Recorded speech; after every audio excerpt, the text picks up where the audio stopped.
Because you've got powerful legs. How'd you get the physique? Was it gym or how'd you get the physique? I've always been. She's actually not got powerful legs.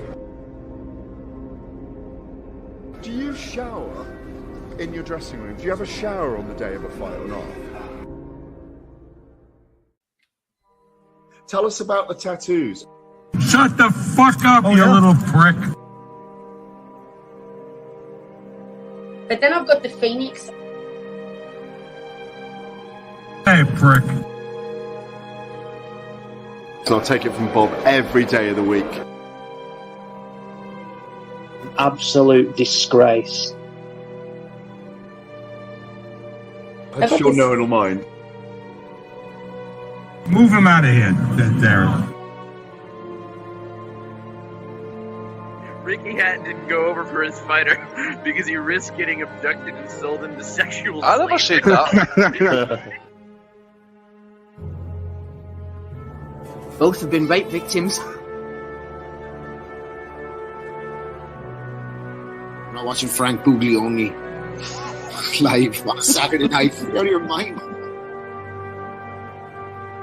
Jesus Christ, get yourself a life. He's actually a priest. Yeah. It's because his brother John Fury eye gouged him. What have I told you all this time? He's going to end up sucked out, fucked out, looking for a handout.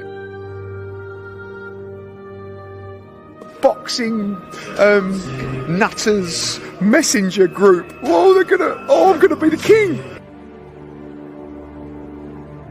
J-Pump. You know what I'm saying?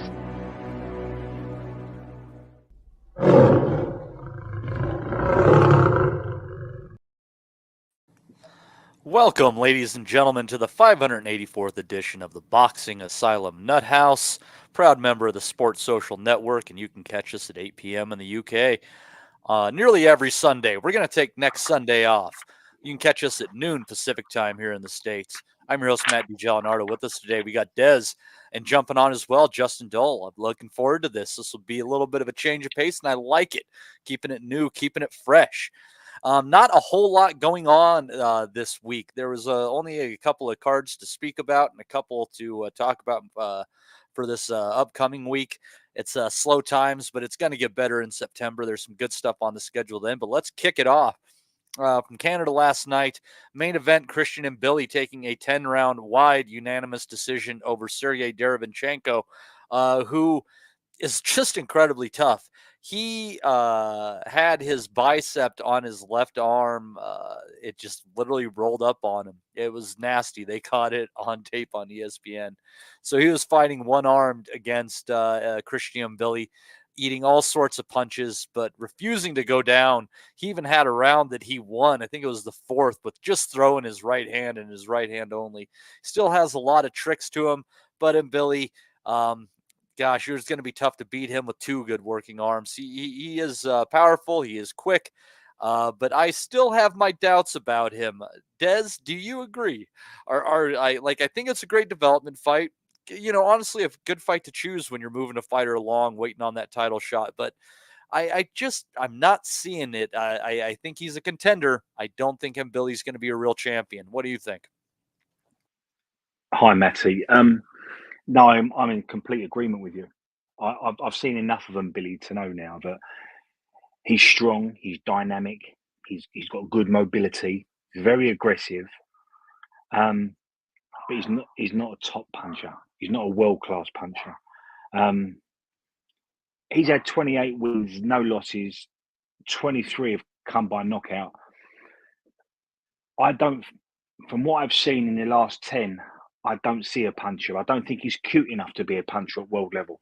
But we can't all be punchers. But I think that's what they're trading Mbilli off. So I think they might have to have a look at that. They might have to have a rethink. Now, the Canadian way is to bring kids along slowly. They don't overmatch them. Very rarely do they overmatch them.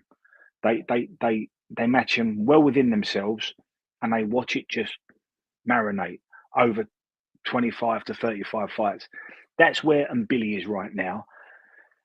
I don't think he's going to take a big step up anytime soon, Matt. I think Derevyanchenko was a good bit of matchmaking, But remember, Dev had lost 5 of his last 8 going in. He's now lost 6 of his last 9. I don't think this tells us any more about Mbilli. I go back to it. Yes, he's strong. Yes, he's dynamic. Yes, he's aggressive. Got good mobility. I like the way he doesn't stand in front of his opponents when he's got them penned against the ropes. He looks for different angles. He keeps them thinking. But I don't think he's cute enough to be a puncher at world level.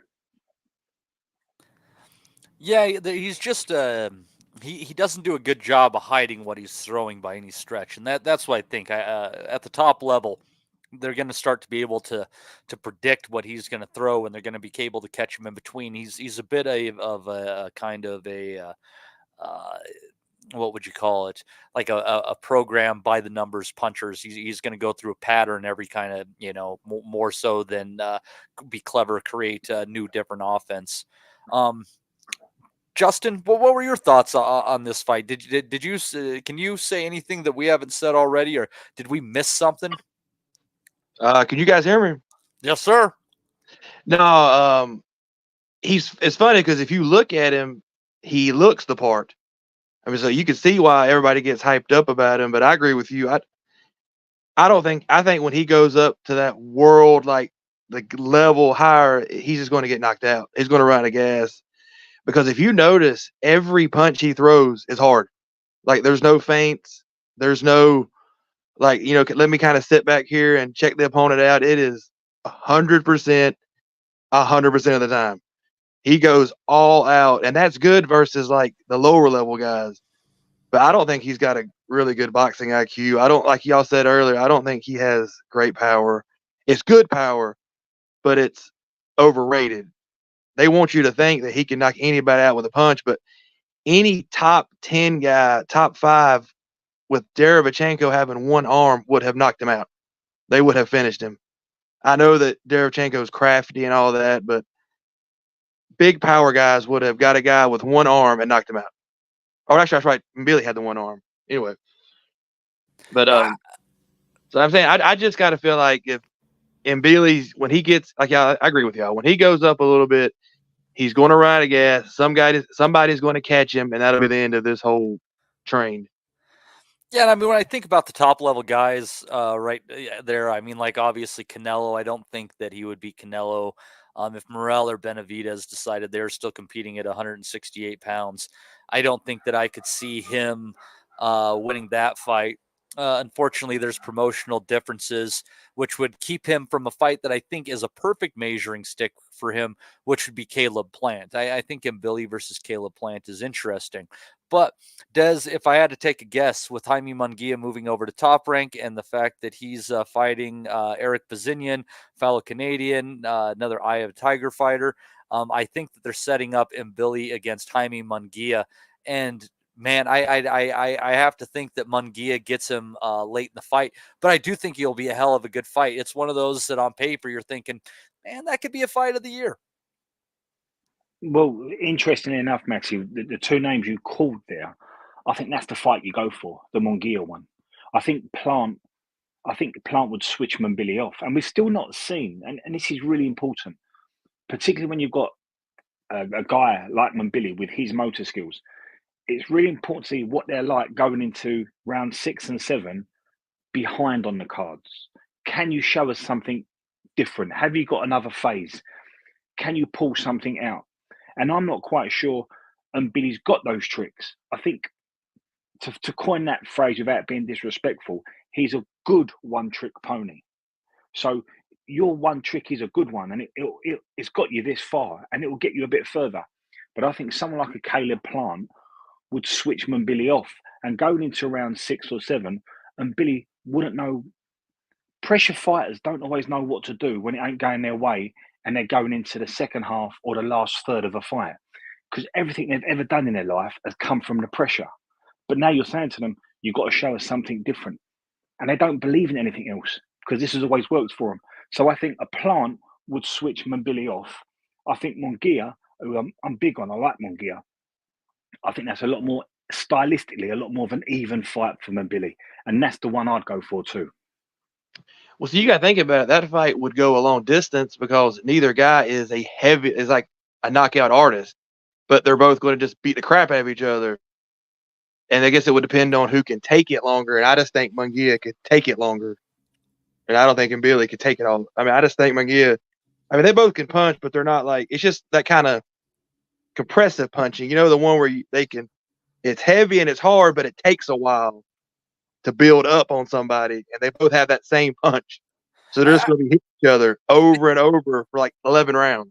I think Munguia is kind of like Margarito in his power, where he's not going to get you out of there like early a lot of the time when it comes to some of not the highest level fights, but higher level fights. But over the course of 7, 8, 9, 10 rounds, he's just going to start beating it out of you more often than not if you aren't very good on your feet going backwards. And I kind of expect, if I play this fight out in my head, as we sometimes do, Munguia against Mbilli, that is, I think that the athleticism of Mbilli would probably carry 4, maybe 5 rounds to the first 6. But after that, I think Munguia would slowly start working his way into the fight. And once he starts pushing Mbilli backwards, that's when I think he gets in trouble, because I don't know that he knows how to fight going backwards. And I really think that Munguia probably gets him out of there 10th, 11th, maybe even the 12th round. It could be like a real nail biter down the stretch. Like I said, I think it could be a fight of the year candidate. And it's just a matter of experience gap also. When you consider that Munguia has now been on the biggest stage against Canelo, and even though he didn't win the fight, he got off the canvas to finish. So he's got heart, and he shows that he's not going to quit. And it's he might have a few wins that people were questionable about, but he's picked up great experience all along the way. And there's just a few things in his favor, and I think between the engine and the experience, I just think he'll that Munguia would get Mbilli out of there late. And I also think, Matty, you raised some points there that we probably do need to look at. Canada is its own little hub, and it brings its fighters on quite a different way. And yes, we want to see if Mbilli can go into a second half of a fight behind on the cards.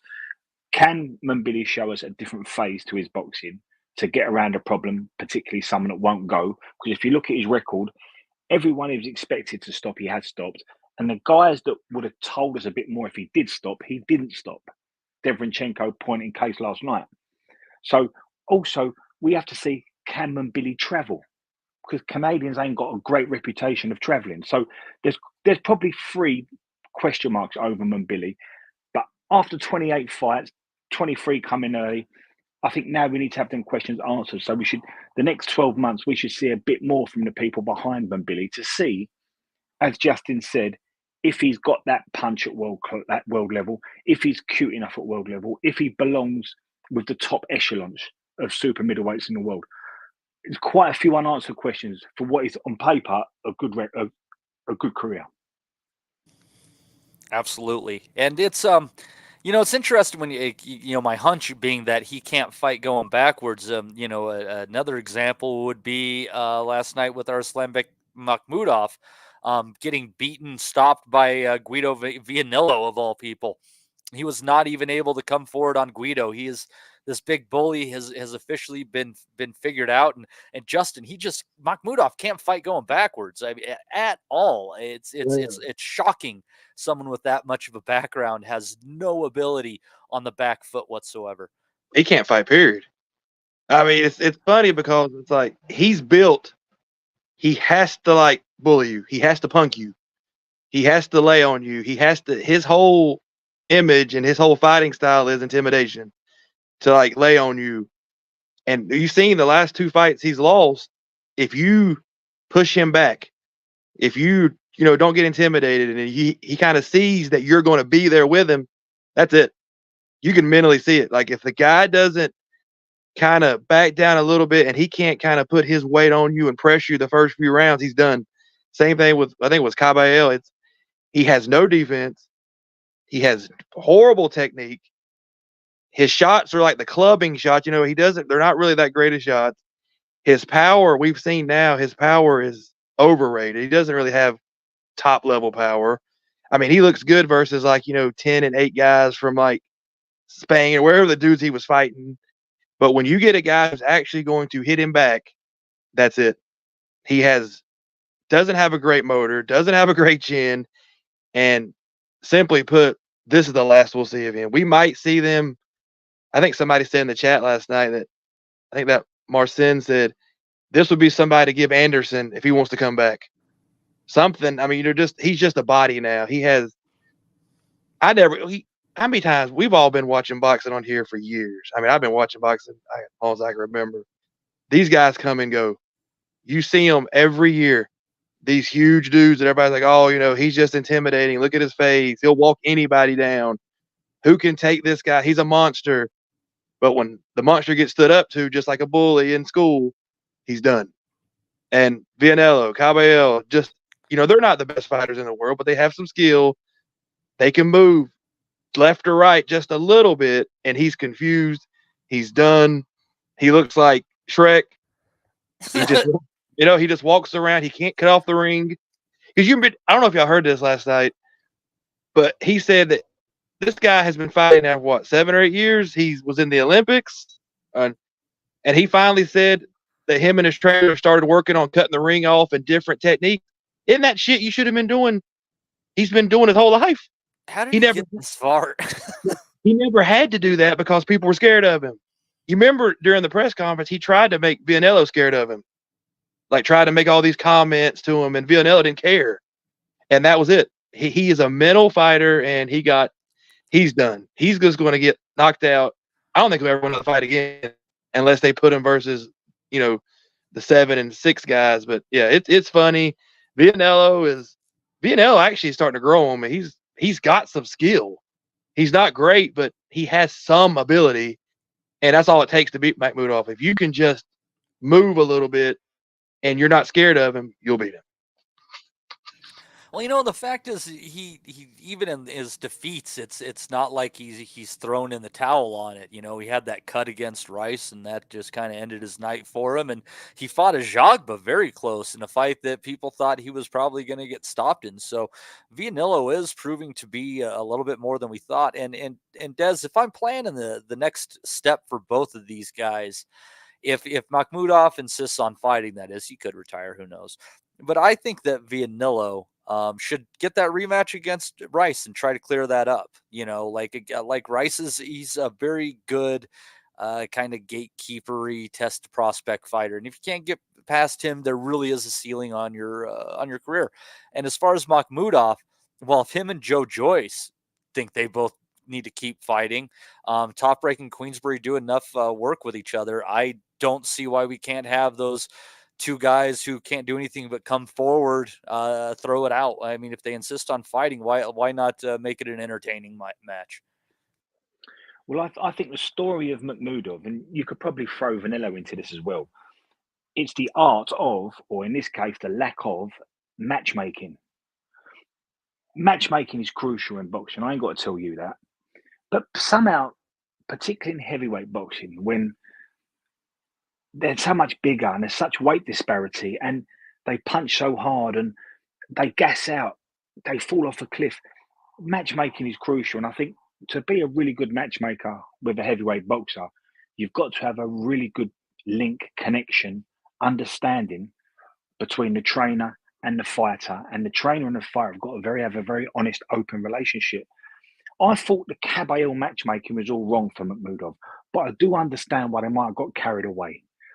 But I always felt last week, I thought Makhmudov would have enough of Vanillo because I think there was familiarity because they boxed each other in the WBS.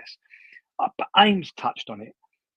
Vanillo might be too ambitious. He might have a bit too much. He might fancy this one. And when you look at Vanillo last night, he really did fancy it. From the very first bell, he was sharp, he was sprightly, he was up on his toes. And the best way I can describe him, for anyone who hasn't seen it, Vanillo boxed last night with a spring in his step. He boxed with confidence. He had a nice bounce. He had a good rhythm. It was the kind of style that would carry you very far in the amateur side of the sport.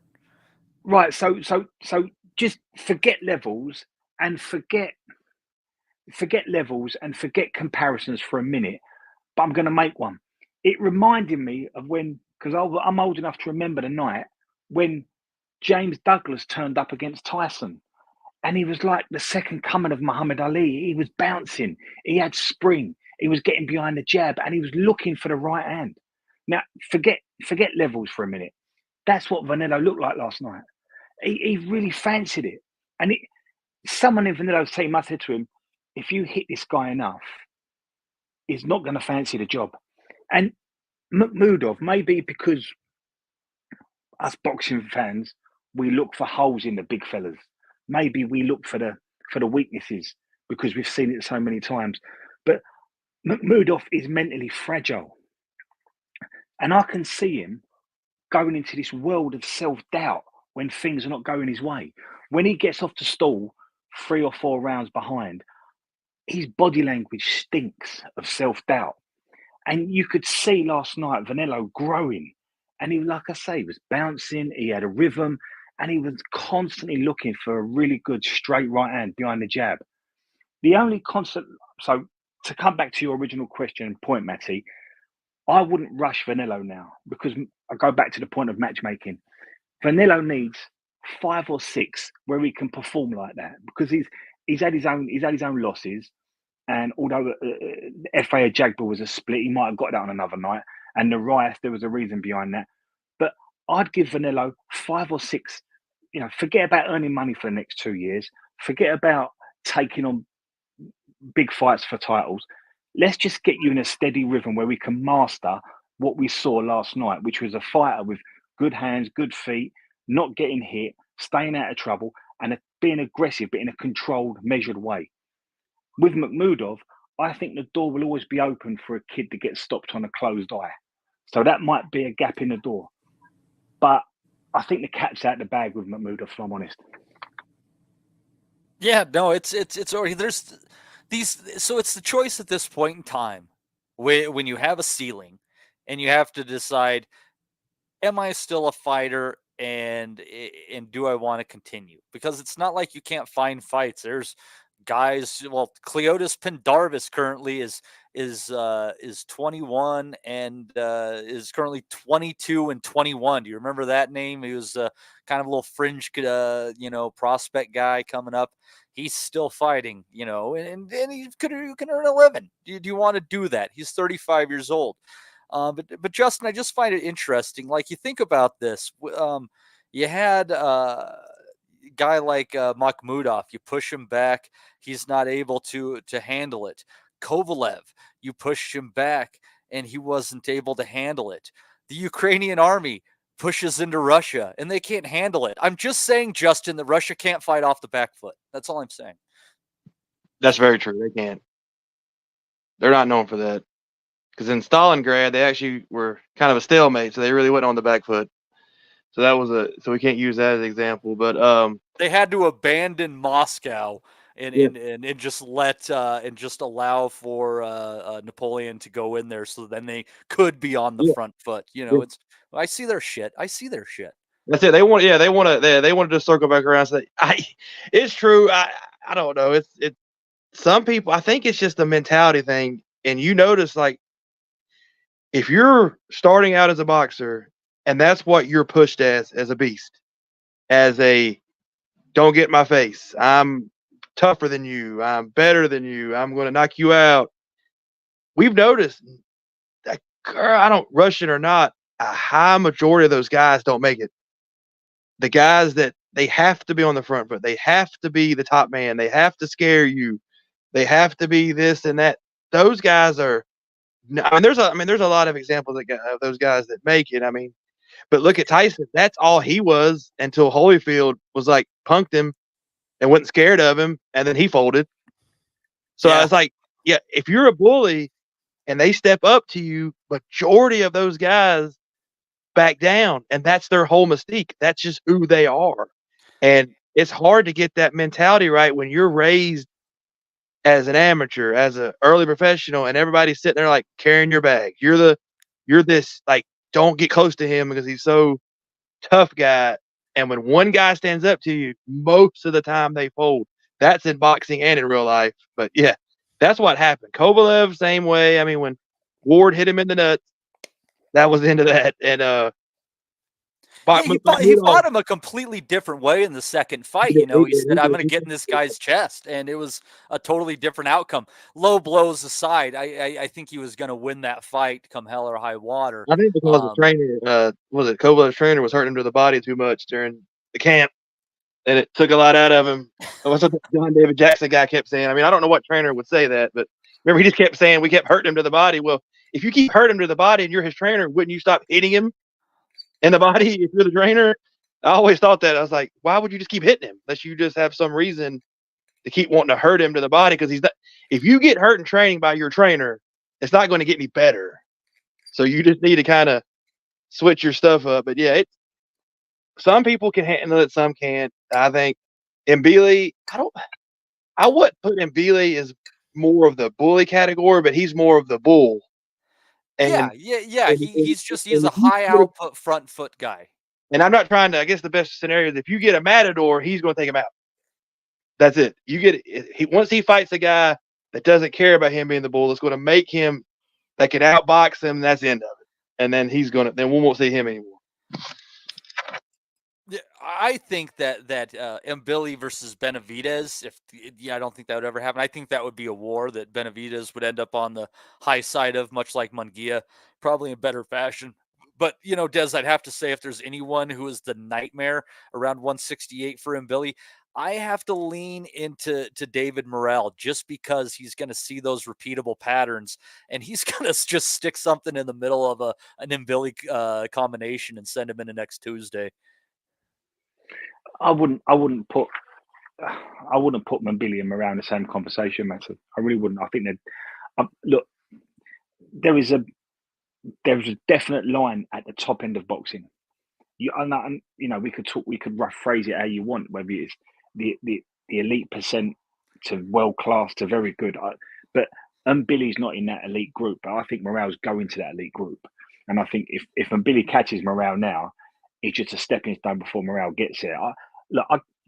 I don't think Mbilli beats an active Demetrius Andrade because I think Andrade's got too many tools for him. I was just going to say he has too many tools. He doesn't need the entire toolbox either to do it. I think if you've got someone that can keep a fight at range, and that lovely phrase that you've used a lot today, and it's so important in boxing, someone that's comfortable fighting backwards. Anyone that can do that, anyone that's got really good skill set, good motor skills. So we're looking at like a Demetrius Andrade, someone like that. I don't think Mbilli knows how to figure them out. I think the best chance you've got with Mbilli is like a Jaime Munguia, where they're very similar characteristically, stylistically. I think they're very similar as fighters, and I think that's where you probably want Mbilli having home advantage on their own show. I don't think they'd even send Mbilli to that part of America to take that fight because I don't think they've seen enough of Mbilli to guarantee he wins that. I think Mbilli's got a ceiling, and I think I said it to you earlier today. Mbilli's in that stage now where he's won 28 fights, knocked 23 of them out, but there's still a few unanswered questions over him. And that's the reason why we can't say for sure, yeah, he beats a Caleb Plant, yeah, he beats a Jaime Munguia, yeah, he wins a world title and potentially goes up to light heavy. That's why we're probably fancying the likes of Morrell to come along, a stepping stone on Mbilli to go higher, because I don't think Mbilli's got that highest type ceiling. No, I don't. It's not there. And, Mahmoud, all these guys that we saw last night, unfortunately, there's a set ceiling for them. And it's not that they can't be in good fights. They're just not going to be champions. I unfortunately didn't get to see a lot of the undercard. I actually dozed off during the Jahai Tucker fight. I blame that on Jahai Tucker. But who would you say was your highlight of that undercard, Justin? Other than Guido, obviously, that was a nice underdog victory. It was the Anthony Mason. Is that Abdullah Mason? Yeah, he looked good. I mean, the guy he fought, though, I guess that was my highlight. The guy he fought, though, could not take a shot. But Mason's good. I think I know Tim Bradley. I think it was Tim Bradley. Somebody that was really hyping him up. Steve Wellings is too, so it could go any way at this point. He's probably, but he's left-handed. I like that because I'm left-handed. He's left-handed. He's pretty smooth. I think doing the right way. The guy he fought last night was a pretty tough guy, and he just blitzed through him. I mean, the guy couldn't take the shots. He was too fast for him. So I don't know how much that fight actually helped him because the guy just couldn't stand there with him. Yeah, he was so overmatched. You don't learn anything from those fights when the other guy just can't throw a punch back. He's 20 years old. They're like trying to figure out who to match him with at this point in time, and it was a good idea, but the guy couldn't take anything.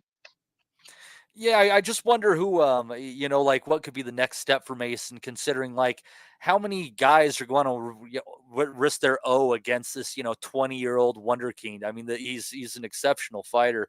And I don't think this is a Welling's kiss of death moment. I think that Abdullah Mason, in the next 12 months, we're going to honestly be talking about how he plays in this incredibly deep lightweight division. Des, who is your highlight of the undercard? To pick up on what Justin said there, Abdullah Mason is a talent, and he's one of those brilliant American lightweights that we're going to watch for the next 10 years, I hope. And he's going to progress through the weight classes. He's one of them. And we spoke about it last week. He turned pro very early. He's trained by his father, surrounded by his family. Clearly a well-brought-up kid, educated kid. I watched an interview with him today, and he comes across very, very well. He knows what he is. He knows where he's going. I think his family are more disciplined in their Islamic faith than say maybe, and I don't like saying going against people's faith, than like a Bill Haney. I see them way more kind of mellower and more dedicated to what would you say to routine, etc. Just they're not as strict as Gervonta though. And his Muslim thing. That's right. Yeah, now Gervonta is competing for that title too. But the difference between Gervonta, the difference between Devon, they've probably earned about $30-40 million between them, and sometimes that sort of money can change people. So at the moment, definitely did with Devon. Did you see he got in a fight with somebody at like a fair or some bullshit, and he missed the guy. The dude evaded his shot. But We went from watching Devon Haney as a young kid working really hard in the Mayweather Boxing Club, listening to like a sponge to all the brilliant ex-fighters and trainers that were in his company.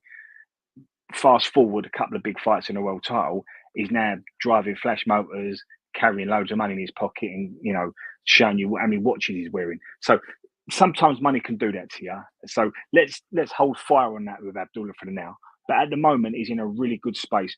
Last night, he boxed Mike Ohan, who was 30 years old. I think he's had about 23 fights going in.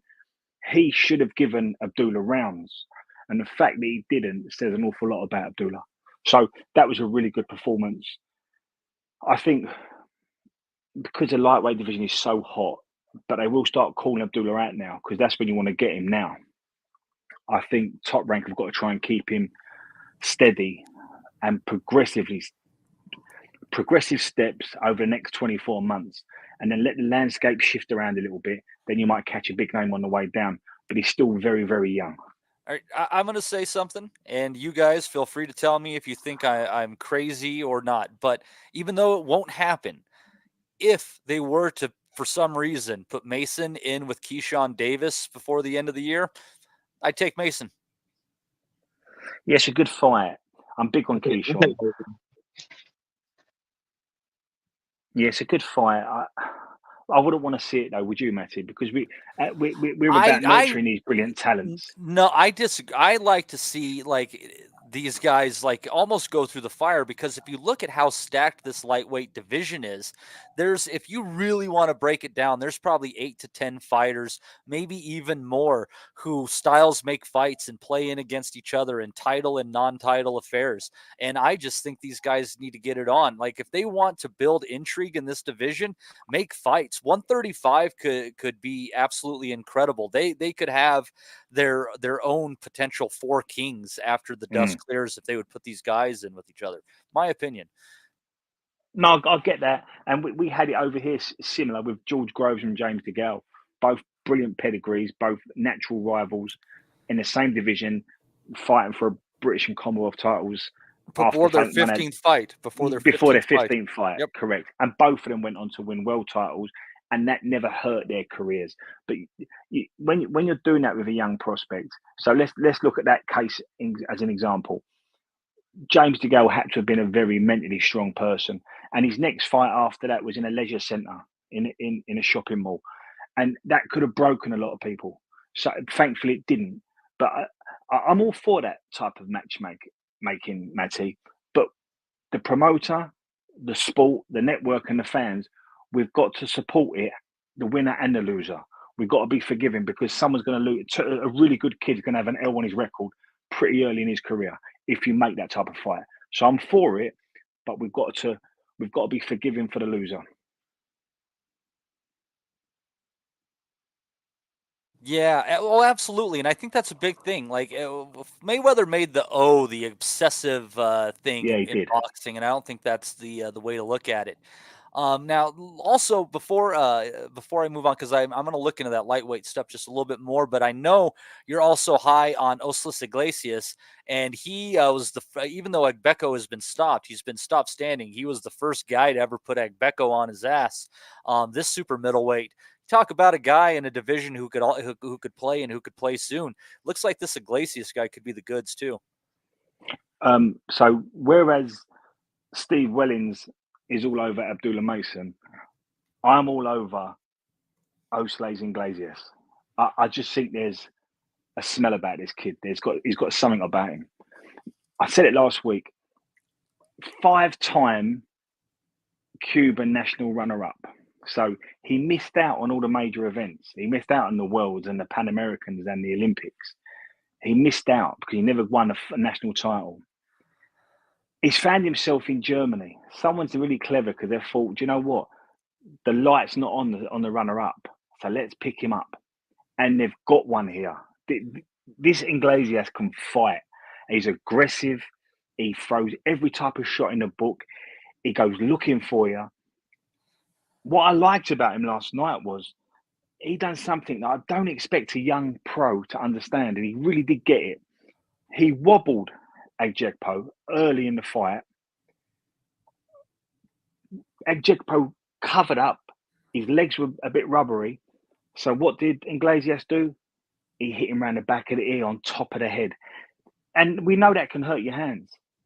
But he still knows that's how I get rid of him. I'm not going to let him recover. That's a ruthless type of fighter. And he's 12-0 with 11 stoppages. Do you know the person that he couldn't stop, just out of interest? No, who was that? Isaac Chilemba. And Isaac Chilemba, a peak Kovalev couldn't get rid of him. So I think we've got someone here that is being matched well. They fancy him. He definitely fancies himself. I think we're going to see an awful lot from Iglesias. I think he's going to be I think he's got a big future. I think we can put him in that group. He ain't got the medals to sit at the table with them, but I think he reminds me so much of the Andy Cruzes and the Morels. I think he's just behind them guys. I think he's going to be a big player in boxing. Yeah, absolutely. It'll be interesting, and maybe one day down the road we'll see that all Cuban showdown with him and Morel. That could be interesting in a year and a half or 2 years time. But so beyond the ring ratings, here's just the WBC ratings for what they have right now. Goes down Zepeda, Murataya, Davis, De Los Santos, Mark Chamberlain, Andy Cruz, Zaura Abdullayev, Frank Martin, Gustavo Lemos is back ranked at lightweight. Let's see here. Sam Noakes is in there. Cordina moved up. They've got him in there since he's moving up. Maxie Hughes is still ranked at 17. Liam Wilson has moved into the ratings. I mean, and this is just going down. Abdullah Mason is 26. He'll probably move up after that performance. I mean, this is just and Floyd Schofield. There's another guy. I don't know. There's a lot to like at this division, and if they make these fights, it could really be a crazy division. I mean, you got Stevenson, you have Lomachenko, you have you have Tank. There's so much going on in this division, and then if they grow into it 140, they could still be having a lot of fights, and there's some more names there. I mean, if there's sorry to interrupt, Matty. No, you're fine. Is Navarrete still a lightweight? Is Berencek still a lightweight? Oh, Berencek is holding the title. Lomachenko is still there. We don't know what his plans are. And from all the sounds of it, it sounds like Navarrete is going back down to 130 pounds. Yeah, good decision. I think so too.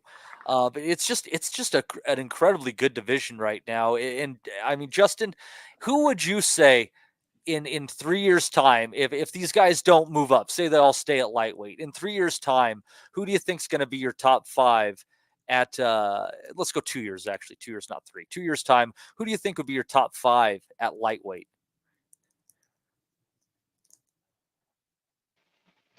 If they all stay, well, Shakur's a hard one because you just don't know. Skill-wise, he's top probably 1 or 2, but who knows what he's going to do. I mean, if Zepeda is going to be his big benchmark, because if Zepeda brings the dog in out of him, which Zepeda is going to do that, because Zepeda will make him fight. He's going to have no choice but to fight Zepeda, because it's a fight where he can't sit there and do his little sit back, and try to pretend he's Floyd and just get through the fight, because Zepeda won't let that happen. If he has that X factor, he will have to bring it out against Zepeda. And we're going to find his true level in that fight. That's why I want it. If he takes Zepeda out, then he is the undisputed number one. That's it. If it comes out, in which I'm sure he has, you can't be as skilled as he is and you don't have another gear. He just chooses not to use that gear. I think Zepeda, if he loses, it depends on how he loses, but I think he'll still be a top 5-10 guy in a few years from now. I don't think Frank Martin's going to be a top 5 from here on out. Cordina, he's going to be a gatekeeper, in my opinion. Schofield, Cordina won't be a top 5 and 5 from here on out. I don't know about that. I got a little bit of love for Schofield. I think he got some skills, like what Cordina. I don't know how you get your ass beat your last fight and then you just kind of slide right up into the former champions get like an automatic 10 to top 15 in a new division. I think when they move up, he got. I mean, I guess the best way to put it is he got whooped, and he did. But still, that just is what it is. In 5 years from now, I think Mason will be top 5. I think if Shakur won't stay, but let's just hypothetically say he will. Shakur will be top 5. Mason will be top 5. You're right about Schofield. He'll be on that fringe of top 5. Zepeda, I see him as a guy that's going to 5 years from now. Can you imagine the wars he's going to have in 5 years? He's not going to be. He might not last 5 years. He might be like Jose Luis Castillo, where he has like a prime that lasts 6 or 7 years, and he's already a few years into it. He will not be around in 5 years from now. I don't know. It's hard right now. What about Tank, though? What about Tank? He won't be around. He won't be at 135. He'll be like, God, he'll be at 154 in 5 years. I don't know about that. He's like he won't be disciplined enough to be at 135 in 5 years. He won't be there. See what I just think. So, like I said, if they all stay in the same play magically, I would say Tank is still there. I'm with you on Zepeda. I think Abdullah Mason is going to be in there as well, and I think it's potentially Stevenson, but Dez, I think if he ran a gauntlet of Zepeda, if Shakur ran the gauntlet of Zepeda, Tank, and who else might we throw in there? And let's say Mason, I think he's coming out of there with a loss between those three. I think it's a really interesting division. I think it's probably stylistically, technically. And Andy Cruz. We keep forgetting Andy Cruz, Des. In terms of characters, in terms of ability, I think it's the premier division in boxing. I think it's a brilliant division. To answer your question, I think there's a few sharks in the tank. I think Davis is a shark in the tank. Shakur Stevenson's a shark in the tank. And I think Zepeda is a shark in the tank. And I think over the next 2 years, we're going to see other sharks enter that tank. And that'll be Abdullah Mason, Andy Cruz, potentially Floyd Schofield. But I think if you can, and we know there's absolutely no chance Stevenson and Davis hang around at lightweight for another 2 years. But let's just say we can merge the two groups. I think Davis and Stevenson, Zepeda, they're your three, and I think they'll be organically joined by the likes of Andy Cruz, who's a brilliant fighter, Abdullah Mason, who looks to be very, very good, and Keyshawn Davis, who I'm really hot on. I think that's going to be that they're going to be your three that join the top end of that lightweight division. You know, I there's a lot to like about Keyshawn Davis, and I would say, you know, potentially on just a skill level, he could be up there at the very top. But I think he's very hot and cold in his performances, and against this group of killers, you can't be hot and cold. You have to be turned on, not only for every fight, but for every round. Yeah, no, I understand that, but you understand talent, don't you? And sometimes you get the best out of these kids. I mean, we've criticised Tank Davis on this pod for not putting up the right performances. We've criticised Shakur Stevenson. I think when you put talent into fights they can lose, I think you see a different animal. And I think if you put Keyshaw in with the right people, I don't think you see any version of Keyshaw that isn't exceptionally good. He's a very good fighter, a really talented kid. And he might rise to the occasion with the right opponents put in front of him. I think what he did to Pedraza was pretty impressive, although I was one of the few people who said he would stop him. But don't we think the same about Tio as well? You know, Tio is so hot and cold, man. My God. When you get this type, and let's be clear here, and all the guys that me, you, and Justin are talking about now, we don't see this sort of talent come along every. You know, this is a special, unique group. And there's already guys sitting in the chair at the moment. So what the competition we're seeing at lightweight, you mentioned it earlier, we could recreate a 4, 5, 6 kings at this lightweight division if everybody sticks about and everybody steps up. We really have an abundance of super talent. So, yeah, I put Keyshaw in that group, Abdullah Mason, Andy Cruz, who I think is brilliant. Last week, I was super impressed with everything he did and how he went about his work, the way they're matching him, the way they're moving him. I just think we're very, very fortunate to have this little group, and I hope, like you said, we can match them accordingly and get them to create the biggest fights in boxing, because it is the premier division in boxing for me at the moment. Yeah, it's absolutely fantastic. They just have to make the fights. As far as it goes, but you know, we're almost into September here, and we're going to take, as I said, we're going to take next week off. But you know, so we're basically 2/3 of the way through the year. What do you think, Justin, might have surprised you so far in the in this first 8 months of the year so far in boxing that you didn't see coming? That's a tough question, because boxing always surprises. Well, actually doesn't surprise anymore. I guess I'll rephrase that, because if you've been around long enough, you really can't get surprised anymore, I don't think, because there's always something stupid or something crazy. I guess you know, I'll say Garcia and Haney, everything on the back end aside, that caught everyone off guard. For us to sit here and say, "Oh, we saw that coming," no, that was crazy as shit. My nephew does not watch boxing. He's like a UFC guy. He just doesn't watch this, and he knew about the fight, so he wanted to come over here at my house and watch it. And I was like, "Yeah, cool." I mean, and yeah, he doesn't even know boxing. He didn't see it coming. So you're right. That definitely. And one thing about that fight, what gets me is that, yeah, did steroids play a part in it? Yes, but they did. Haney still got his ass beat. He still took all these shots just because of bad defense and that Garcia was faster. I know steroids make you stronger, but they don't make you like a better boxer and quicker. I mean, they don't make you fast. I know they make you stronger and more endurance, but I always think that was an excuse that Haney's used, and that's probably why he's fighting people at like fairs and stuff, because they probably were making fun of him and probably yelling at him. But yeah, motherfucker tried to take my corn dog. Yeah, Haney's another. If you really think about it, he's a mental case too. He's just not as obvious as Lopez is. Well, look Like, at how his dad is, though. I mean, and again, like in Lopez's dad, like they're so quick to react. They're very volatile people, and their sons are reasonably volatile too. Imagine that. I guess surprising would be you knew they had the money, but I wouldn't say so. I guess the best way I can put it is the Saudis. I didn't think it would happen this quick. Like, I didn't think it would be like total control this quick. I knew they were going to throw some fights, and they were, they got involved last year, and they were, but look at this year. I didn't think they were going to jump as hard as they have into it. And so it's like they're controlling everything now. I mean, people want to say they're not, but they're controlling every promotional company, whether they like it or not. They're controlled now.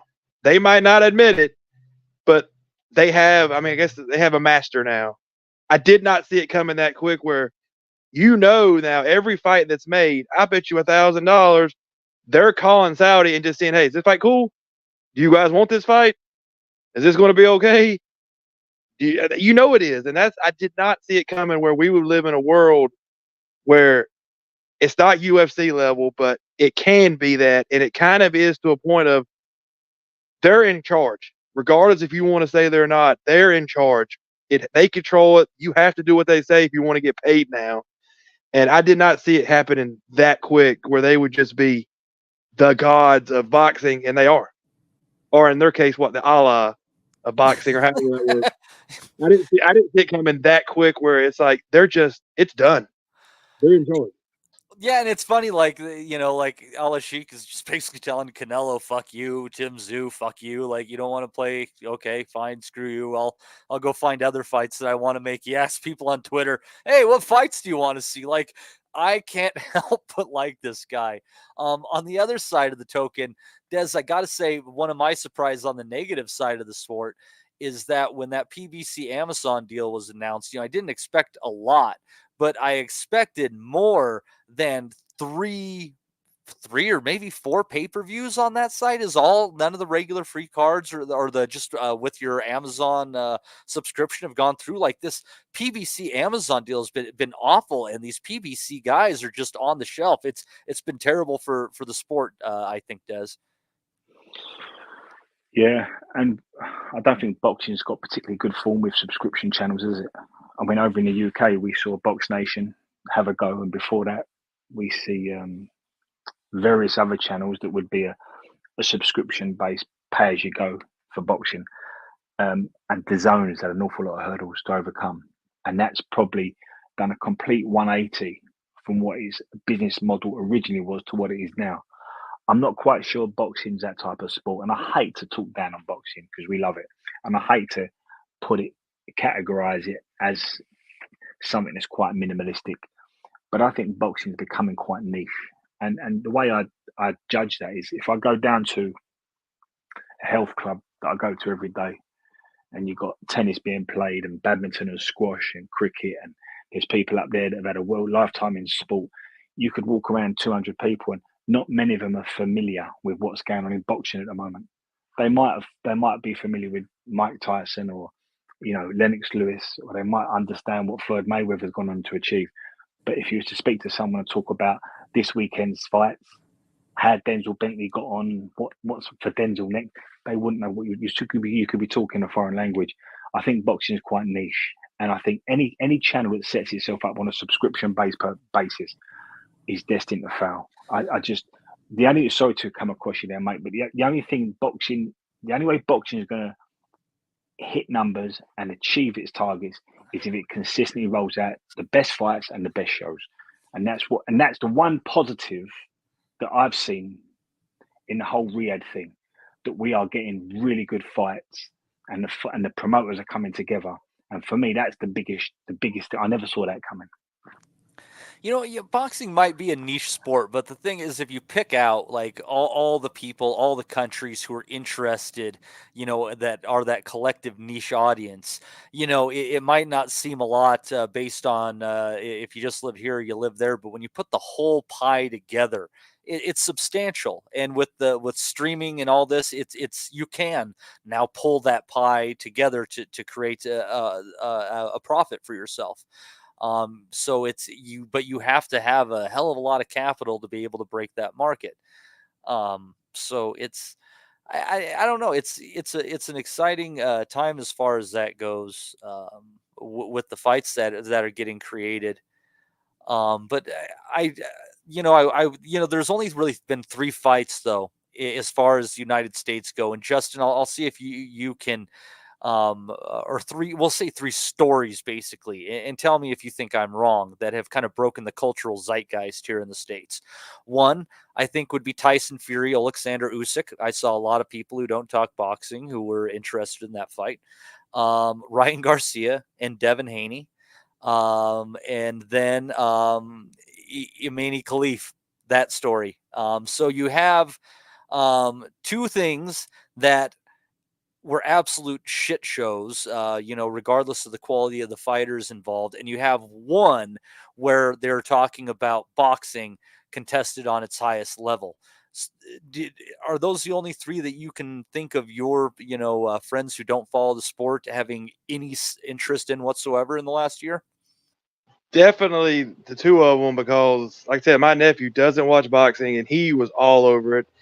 The whole, well, I don't want to get into that. Whatever the hell happened at the Olympics. Yeah, exactly. Yeah. Yes, I had people that, like my aunt, asked me about it, and I was like, okay. And she's sitting there retired, drinking, like he asked me about it, sitting there drinking a cup of coffee, and she come out of nowhere and said, "So what do you think about this Olympic boxer?" And I'm like, I've never talked sports with her my entire life. It's never happened. We've never discussed sports hardly. And like, I'm going to work, and like, you hear there was people actually at the store in line talking about it. So yes, that was definitely a top 3, because it got everybody fired up, because I know how the world is. I mean, how United States is. You got this side and you got that side. And trust me, it fired up both sides. So it really got regardless of where you stand, and I've always stand in the middle of, I don't give a shit. I mean, whatever. I mean, the Italian girl couldn't take a punch. Hey, the other girls did. Live with it. That's what I said. The Italian broad. I mean, look, think about it. Everybody else took the punch. She couldn't take it. The Irish girl took it and beat her ass. So it's like, so that means the Irish girl would have killed the Italian girl. Like, she would have ran with the ring. So it's like I think that was just an excuse for her to try to get sympathy. Anyway, I'm not going down that. She was a cop. Further proof the bullies can't fight back enough. That's what I'm saying. It's like, I don't understand those. You're right. All 3 of those. The only one I guess I would have, Fury and Usyk didn't move the needle. I mean, of course, but I live in an area where boxing doesn't have a needle. There is no needle to move. Nobody talks about it. It's like, it doesn't exist. We don't have boxing here. You might have a show once a year. You have to drive to like Atlanta. You have to drive into Florida. I've had to drive to like Alabama, to New York. There's nothing here. So Fury and Usyk for me didn't move the needle, because like I said, nobody cares anyway. I mean, it's just yes, we've had famous boxers from North Carolina, like Floyd Patterson, Sugar Ray Leonard, Bone Crusher Smith. I went to his high school. He's from here. We've had some guys, but it's funny. Again, it's the niche audience. Like the black guys from like rural areas, Justin, they like boxing. It's just that nobody talks about black guys from rural areas. No, like the barbershop guys around here, like in Winston. I live near Winston, which is our big city, or where I live at. If y'all don't know where Winston is, where they make RJR cigarettes, Marlboros. Yeah. It's near that area where they make Camels, that Newports. That's where I live near. Anyway, there's still a guy every once in a while you can see him talking about boxing, but it's very few. It's very rare. Yeah. And so Des, so what about you as far as it goes in the UK? I don't think that Haney and Garcia might have broken through for you, but I would say I hope that Usyk and Fury obviously did, and also the madness of the Olympics and all that stuff. Is there anything else you can think of recently that was able to permeate the minds of the average sport fan in the UK? The last time the needle was moved regarding boxing in the UK was when Ricky Hatton fought Floyd Mayweather. The average man Yeah, No. the average man on the street was talking about it. I remember it very, very well. I remember pulling up to Heathrow Airport and there just being thousands upon thousands of Brits flying out to Vegas. And when we got there, there was thousands and thousands already there and more coming. Like it was front page, back page, and it was covered across all the sports channels. So that was a needle mover. Since then, we've not really had it. The big one for us would have been Joshua and Fury, but they failed to make it. That was the one that got away. Had they got together and made Joshua and Fury, I think that would have stopped traffic. That would have been a game changer. It would have been all eyes. It would have been like a World Cup final. All eyes would have been on boxing, but they never made it. And it's not the first time they've done that over here.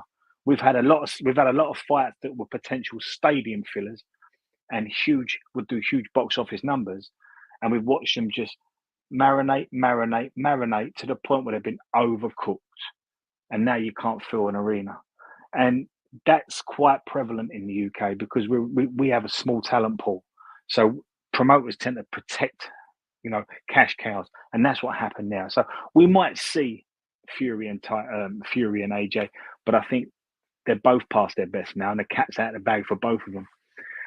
The one that I can tell you that got the average man in the street talking, believe it or not, it's quite some time ago, was when Floyd fought McGregor. That reached out to a lot of different sports fans.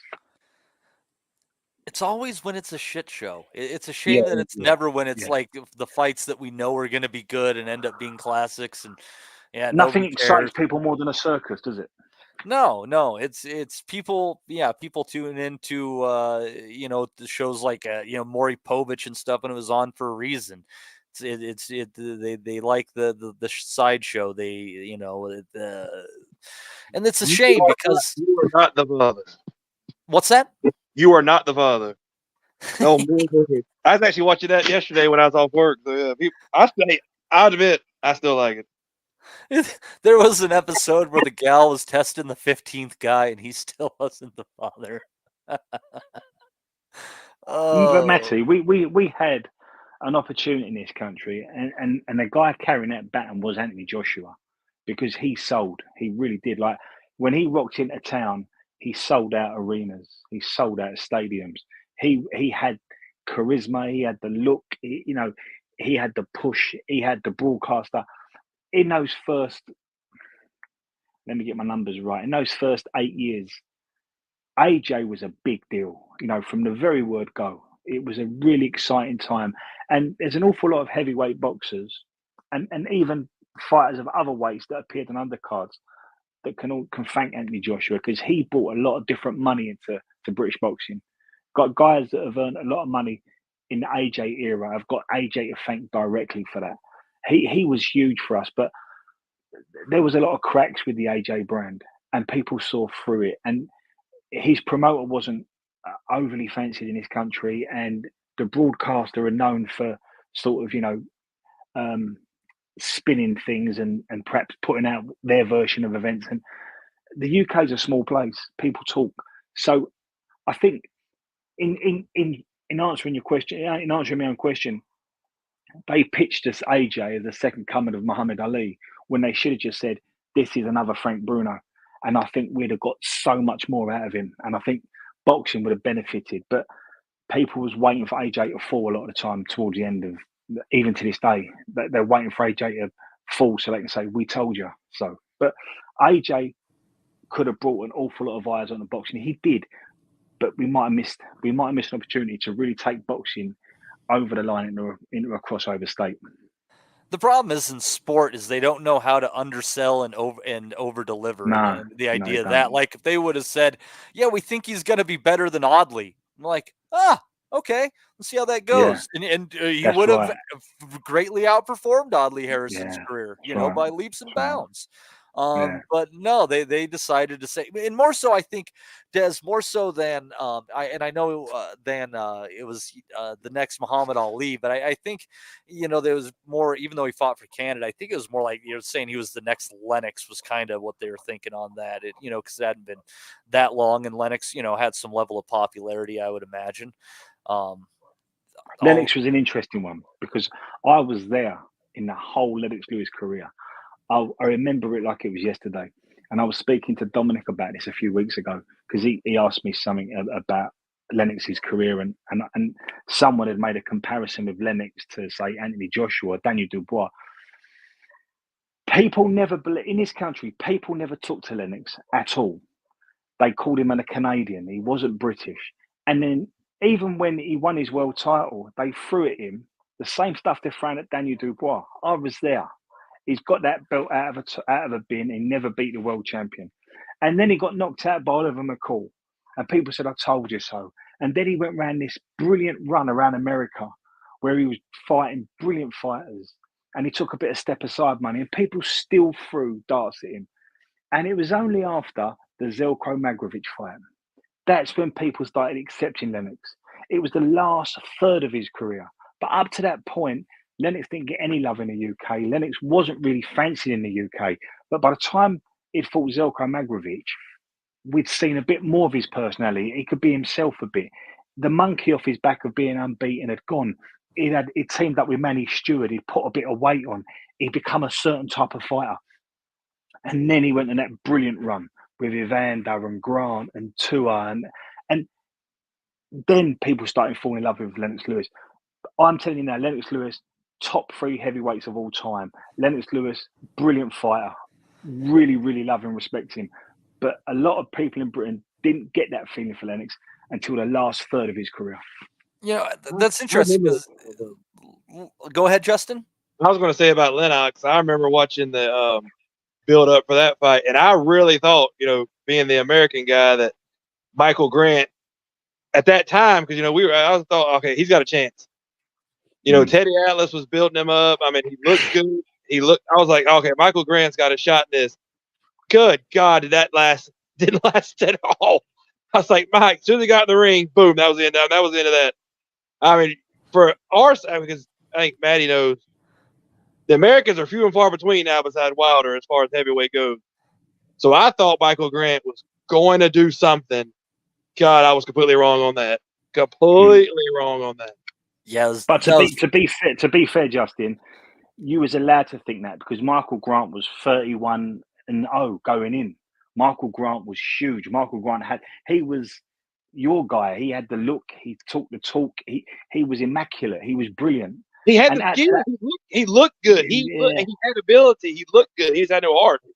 You're forgiven for thinking that. And then, again, we sometimes forget this. We look back at the time and think, oh well, at that moment in time, and I remember it, Michael Grant was a big deal, and it was a hard fight for Lennox. And Lennox had just come off 2 Evander Holyfield fights. And, you think, wow, I've got Evander, then Michael Grant, all out in America. Can you see why the Brits fell in love with him in that last quarter, that last third of his career? And interestingly enough, Justin, after the Michael Grant fight, they brought him back to London and he sold out what was the Docklands Arena. And then after Bofa, he fought another monster, David Tua, who was the new Mike Tyson. He switched him off. A black guy fighting a white South African around 1995 is fucking great too. That was oh, this is gonna be awesome. I've said this to you before, and the guys in the chat will recall it. London, the Docklands Arena wasn't big. I don't know how much it held, 12,000 or something like that. So it was a lovely. Wherever you sat, you had a good view. And I remember Lennox coming down at the Bob Marley was playing, and you could see him over the crowd. And when he got in that ring, I remember saying to my mate, "This is like watching Marvin Hagler, isn't it? We're watching a great fighter, aren't we?" And it's very rare in your life you can say that. I'm watching a great fighter, someone who's going to be remembered in 50 years, someone they're going to talk about as a generational great. And our grandchildren, please God, will talk about boxing and say, "I heard Lennox Lewis was brilliant," and you knew you was watching that when he arrived in the ring that night. And then after that, you had the Hasim Rahman thing. Never discount what a big fight the Mike Tyson one was. Although Mike Tyson was way past his best, it was still a huge fight. And that then of course the uppercut, Klitschko man, that uppercut. And then the Klitschko fight was good. And I've said this before. Rahman was just a beautiful shot. That shit just happens in boxing. Especially in the heavyweights. You can only go so many fights before someone catches you. Yeah, Rahman just landed a great shot. That just happened. You can't plan for that. It was just perfect. But the last thing I'll say about Lennox, because I always say this, and again, people in the chat will be bored of me saying it. Lennox was a special fighter, and what special fighters do, and there's a lot of fighters that have done it. Marvin Hagler did it. When you fight a great fighter, they leave a mark on you.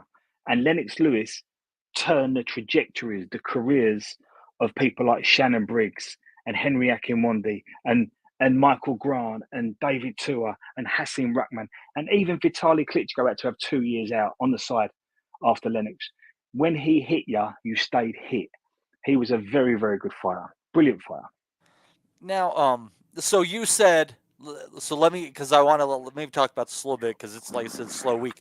So you said you consider Lennox Lewis top 3 heavyweights. So I'm guessing Muhammad Ali and Joe Louis ahead of him?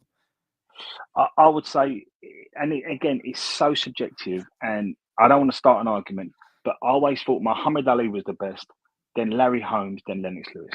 You know, that's interesting because I think like the casual sports fans underrate Holmes and Lennox Lewis. I think they're the two guys who are just kind of criminally underrated by people who don't like very much, follow the sport. Although I don't think I would have those guys that high up, I think they're like sitting like around like 5 through 7-ish kind of. Yeah, I can. We won't fall out over that. Yeah, I can live with that. But again, I listened to Teddy Atlas talk about Joe Louis. It's hard to disagree with Teddy Atlas' assessment of Joe Louis, and I know. I mean, we've spoke about when Maya Angelou was she talked about when she was a kid listening to a Joe Louis fight against Max Schmeling. He was fighting for an entire race. Like Teddy Atlas tells a story. The president of the United States got on the phone to him and said, "Go and win this one for us." Like that's a special fighter. So yeah, I mean, you could play with your top 6, top 7 as much as you want. Yeah. Yeah, it's, for me, when it comes to Joe Louis, I think, and this is a strange comparison, I think the only comparison to Joe Louis is Bruce Lee. And that is that the camera technology was not quick enough to capture what they truly did.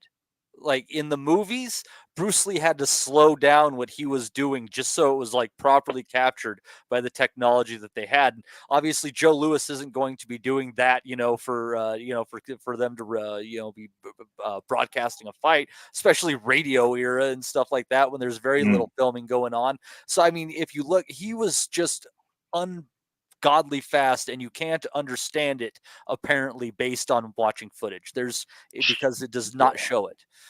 Sugar Ray Robinson had the same thing. We don't realize how brilliant Sugar Ray Robinson was. It's only when you catch him on certain film, you realize how hard he hit, how ruthless he was, how quick his feet were. Sugar Ray Robinson was the same as Joe Louis.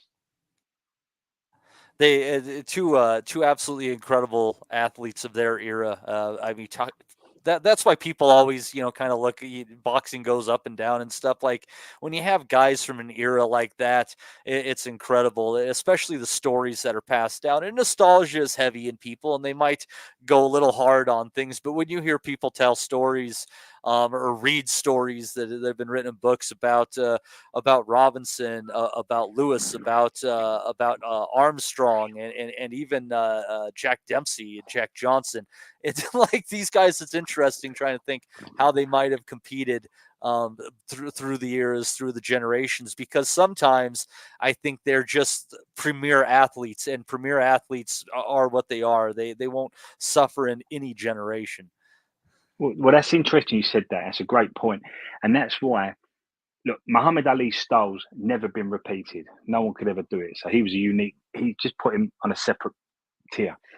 But that's why I think Larry Holmes is really important in this conversation, because he's the one guy that I can't find a generation where a talent like Larry Holmes wouldn't be one of the top heavyweights. He had the feet, he had the hands, he had the jab, and I can't think of a heavyweight with a bigger heart than Larry Holmes. So he's the one I would transfer across all generations just because of his motor skills and his skill set. Well, and he fought like through a generation of absolute giants, and, yes. and he was kind of left standing into the 80s and until Spinks, right? And then it's incredible. You think he retires, comes back, fights Mike Tyson, and like 7 or 8 years later, he fights Evander Holyfield. He had a very interesting career. And then he fought Butterbean. Yeah, and he went 10 rounds with Nobody remembers that fight. He beat the hell out of Butterbean. I mean, he like busted Butterbean's eyes and nose. And I think it's interesting for him to say as well, because we should say it. They deserve it. Those 70s heavyweights were built different. They really were. Well, like I would make the argument that they were this good that the contender level guys, when it came into like when you get into some of the eras, they would have easily been champions. Like I think that Ron Lyle would have beaten the shit out of both Spinks in his prime. It's my opinion. I don't. I just think that them said that sometimes you have all the stars align. You have in various different sports, you have a group like similar to what we've got in the lightweight division now. You have a potential of 6 or 7 world-class elite fighters in one division. We had that in the 70s in the heavyweights, and they were built different. They hit harder. The demands on them guys they pushed each other. You know, you arguably Fraser become the great fighter he did because of the people around him. And if it's same for George Foreman, the same for Muhammad Ali, the same for Ron Lyle, the same for Larry Holmes, the Kenny Nortons. And if you look at the way them guys were matched in their first 20, it wasn't no walkovers. There wasn't no soft touches for them on the come up. They fought some very recognisable names that under 20 fighters won't go near now. Well, you know, you got to think the thing about those 70 fighters, and we're like, man, that was like the last really great era of like just incredible American heavyweight boxing. You got to think that was really the last generation of fighters who were born into the Jim Crow United States in a lot of areas and stuff like that. Some were born in southern places, some were born in industrial cities and things like that. But these guys, they grew up a different level of hard. And I'm not saying that being a black man in the United States doesn't add an extra level of difficulty still today. But those Jim Crow era guys, they were a different level of hard. Yeah, no, I totally agree, mate. So, but anyways, that was a great discussion to get some time in there. I always love a little bit of historic heavyweight boxing chat here, but I got 2 cards I guess want to discuss. We're going to go to Saturday, and if you can think of something that's going on in the UK that I haven't seen listed, you go ahead, but it's slim pickings, my friends. It is slim pickings. This is going to be on Saturday, available on DAZN. We're not even really going to discuss it. I'm just saying it's going to be on TV if you want to watch it. You're going to have a female fight that's headlining it. Nazarena Romero, undefeated with a couple of draws against Paulette Valenzuela Cuesta, 17-3. And then you got a undefeated Chan Thompson, 16-0 against Ruben Nestor Neri Munoz, 15-2, and a fight between undefeateds Josue Francisco Aguero against Deontay Brown, 15-0 at super featherweight. So you never know. Some of these fights could entertain. They come out of nowhere for sure. And barring anything that you can think of, Des, we'll go to the best card I can find this week. Something I would like to touch on. Matthew, Sure. If I could just put it in reverse a bit. You go ahead, man. I had this one up my sleeve in case you threw one of these at me. So, Denzel Bentley fought. We missed that one. I didn't watch. Yeah, we got Denzel. No, I watched that one. Maybe Justin watched it as well. But before we get to Denzel, in my life, I've picked out 2 Canadian fighters that I saw very early in their careers. The first was Arturo Gatti, who went on to have a really good career, and the second was Pierre-Olivier Cote. That I think he finished with 19-0 or something like that. And he mental health issues, and he really just disappeared. What a talented fighter he was. He was a 140 pounder, I think. Well, fantastic. You know what I'm talking about. So I watched him on the Froch Butte undercard. I was sitting ringside, and I was sitting next to it. I was sitting amongst some boxing people, and we all just stopped talking to watch Pierre. He was brilliant, and he had everything. He had every punch in the book. And they're the 2 Canadians that I picked out. I'm not a big fan of Canadian boxing because I think they marinate their fighters a certain way and they match them very soft, and it becomes a bit of an in-house affair. But I might have a third Canadian on from what I saw last night, and it's a guy called Thomas Chabot, and he fought an Argentinian called Mateus. I'm going to get the name wrong. Ezekiel, I think his name was. And Thomas was brilliant last night. He had every punch in the book. He was aggressive. He was very intense. He was a fast-footed pressure fighter. He threw every punch in the book. Mateus had a really good chin. He was a really strong, solid Argentinian opponent, and we've come to expect Argentinian opponents to be strong and rugged and tough. And Mateus was all those things. It was a really good fight. It went to the cards, and I think two judges had it 80-72, and one had it 79-73. He's a super featherweight, Thomas Chabot, and he's the third Canadian I've picked out in my life that I think can go and do things. Listen out for him. No, it's that's interesting, and it's interesting you mentioned Kote. He was he had a lot. I thought, for people who haven't seen him fight, he fought in the manner that Adrian Broner thought he was capable of. Correct. It was he was sharp. He would walk you down behind kind of a clever guard, and he would just slip shots in there. He was a very interesting fighter, and apparently just mental health issues because he just disappeared. Absolutely. I'm sorry to hear that. Yeah, I'm sorry to hear that. Yeah, he was. Yeah, I thought he was the goods. So, but anyways, but what did you think, Denzel Bentley, real quick, and then we'll get to the one card that we have to discuss. Denzel is someone who I think over in Britain we've all come to really admire, and this is a kid that's done it the old-fashioned way. He's done it the Dennis Andrews way, the Clinton Woods way, the John Ryder type of way. This is a guy that's had to go through the cards. So he's fought with Danny Dignam, Nathan Heaney. He fought with Kieran Smith. He fought Linus. He fought Felix Cash. He's fought Mark Heffron twice, Sam Evans, Marcus Morrison. And he's also been out to America in Las Vegas and fought for a world title in Janibak. So this is a guy, 20-3-1. And he's stopped 17 of his 20 wins. So I think we've got to call Denzel a puncher. And last night was further evidence of that. A lot of the commentary team accused Denzel of starting slowly, that he wasn't quite at it. But Derek Osleys was probably a level below Denzel coming in. And it became very apparent last night because Derek was doing everything right, very perfect, technically good. And Denzel was just having a look at him. And it's a bit like when you play, a game of racquetball with someone that's not as good as you. You let him win a few points because you want to see how they move around the court.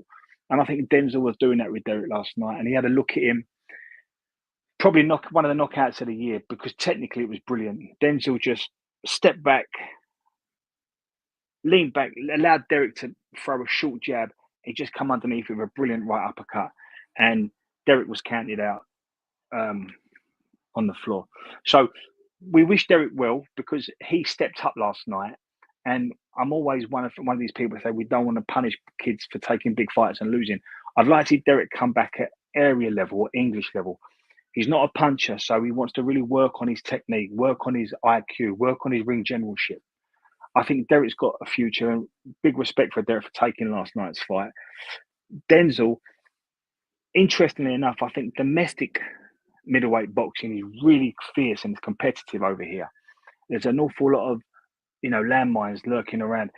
I'd like to see Denzel now say, look, I've done the domestic thing. I've just read out all the names he fought. He's been a British champion.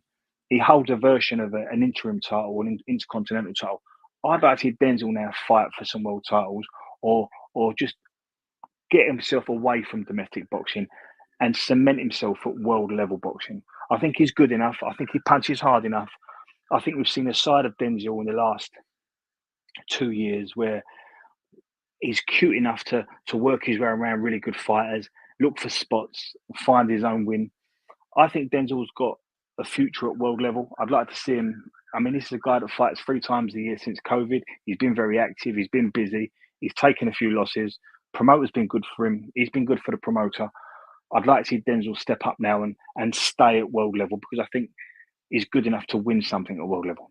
But it was a good show last night, and Denzel did what he had to do. Fantastic. Glad to hear it. And it's You know, I know he's interested in world level, but do you think if Pauls takes the rubber match with Heaney, do you think that Brad Pauls and Denzel Bentley is a fight to make? No, that's what they'll probably talk about. But I just think Denzel's done that. That Denzel's had his fights for British titles and he's won them. And I think there was reasons and circumstances why Denzel lost to Nathan Heaney. I think I think 100% Denzel beats 100% Heaney. Let Pauls and Heaney sort that out. But I think if Denzel was to fight Brad Pauls or any of them sort of guys fighting for British titles now or around that, because it's clustered, I think Denzel's probably standing still or maybe even going backwards. I'd like to see him move on now. He's done his bit at domestic level. Let's get the best out of your career in this last third. All right. Well, we'll see. Hopefully they do move him along. I know he's one of those people that he runs a little hot or cold, but at his best, he can be a heck of a fighter. So now, oddly enough, the best card this week coming up is it's not even that great of a card, but it's decent enough. It's a Pro Box card. I expect it to be entertaining. Have a few undefeated fighters on there per usual. In fact, you have 4 of them. You're going to have Michael Angeletti, 11-0, taking on Geraldo Valdez, who is 16-1 and has won at least his last 6. You're going to have Tristan Galichan, who is 5-0-1, taking on Renny Viamonte Mastrapa, who is 3-1. Ivan Dichko, 13-0, taking on Craig Lewis, 15-7-1. God, why does that sound familiar? It's probably not the one I'm thinking of, right? Let's see here. Craig Lewis, who has he fought here? He fought Zhang. He got stopped in 2 rounds in 2021. He went the distance with Carlos Takam, went the distance with Jermaine Franklin, lost a majority decision to Junior Fa, lost a split decision to an undefeated Demetrius Banks. Yeah, I mean, he doesn't get to stop very much. He had 1 DQ. You never know about that one. But interesting. Oh, he went the distance with Jeremiah Milton recently. Didn't hardly win a round. Yeah, we'll see how that one goes. And let's see. Go back to that. And Dominic Valle, who I think could be a quite decent fighter, is taking on Kevin Piedrahita, who is 9-2. And then the main event, Jared Hurd against Jason Rosario. Both have won fights against kind of nondescript competition coming back. But, man, Justin, my hunch on this one, man, is just that and Rob's on here too. My hunch on this one, Justin, is that, Hurd, for all of his issues, he usually puts them together. He will go downstairs. And Rosario, I don't think he's gotten any better at taking it to the body, man. I think in this main event, I think Hurd wins. I think it's by a body shot. He's a human accordion. Yeah, I've always liked Jared Hurd. We were there in when he won his first world title versus, I think it was Harrison. And so we got to meet him and his family and stuff because they were staying after to watch somebody he knew fight. And he's also like a big Redskins fan, or Commanders or whatever they are now. So me and him talked to he's a really nice guy. And you're right, this is definitely the fight of who has anything left, because Jared Hurd has looked god awful his last 6 fights. Rosario should have retired 7 years ago. That one knockout is only reason Rosario's even here, because he had that one knockout, or he would have been retired a long time ago. So this is, I don't know. It should be fun, because at least they're just going to go out there and I don't know what they're going to do. They're just going to go out there and try to beat the shit out of each other, and that's fine with me. It's a trash fight. It's a good trash fight. I enjoy the Pro Box cards because, they actually let the ring girls wear the real clothes. They actually, they get to wear ring girl clothes. They don't have to wear they don't really care about the whole world opinion at Pro Box, I guess. I enjoy that part of it. And I have a lot of problems with the state of Florida, but not on this issue. Yeah, not on that. They let it all hang out on the Pro Box. And Paulie, yeah, he makes a lot of stupid comments, but he's still one of the best commentators. So you get to hear him break down a fight, which is still awesome because he's good at it. And so, yeah, it'll be, I mean, we'll all watch. If I had to bet money, I'm going to say, for some reason, I'm leaning toward Rosario. I don't know why. Really? Yeah, I hope Hurd wins. Like I said, we met him, met his kids. He's a super nice guy, but I can't explain it. I just, for some reason, that Rosario is somehow going to do something to beat him. Interesting. I'm gonna try to see if I can't find odds on it because I'm kind of curious what it's looking at right now. Let's see if there's anything on there. No, nothing yet. Yeah, I'm curious. Yeah, the earliest thing that we got here is going to be for the 31st of August. Diego Pacheco against Selecki. Yeah, not a lot going on in the books. We'll see what happens on that one. Mr. Rapp and Rob Kelly, how are you, sir? Do you have any recap from the week and any thoughts on this Provax main event? Yeah, well, the recap for my weekend was I was at a music festival called Electric Picnic in Ireland here, watching the great Nas. So shout out to Green Lantern Nas DJ, hooked me up, me and the missus up with a couple of tickets. So we went to that. One day is enough now for a musical festival for me. So I was in recovery yesterday, but yeah, I saw the Davichenko fight. Like, I think you probably covered it. Davichenko put up a gallant effort. Like, we're probably losing every round and taking heavy punishment. It's probably time for him to call it a day. Like, the Jason Rosario, Jared Howard. I had really high hopes for Jared Howard. Like, but I think Justin's after covering it pretty well. Like, he's a shell of his former self, and he's been taking a shell in over the last number of fights that we've seen him in. And yeah, I don't know. You said you were looking for odds. I'd say they're both not the favorite to win this one. I don't know. Like, this might be the night for you to fucking go all out, Maddie, and go draw. Like, because these guys are probably at the same kind of fucking level at the moment. Like, you know, that way. So they're both.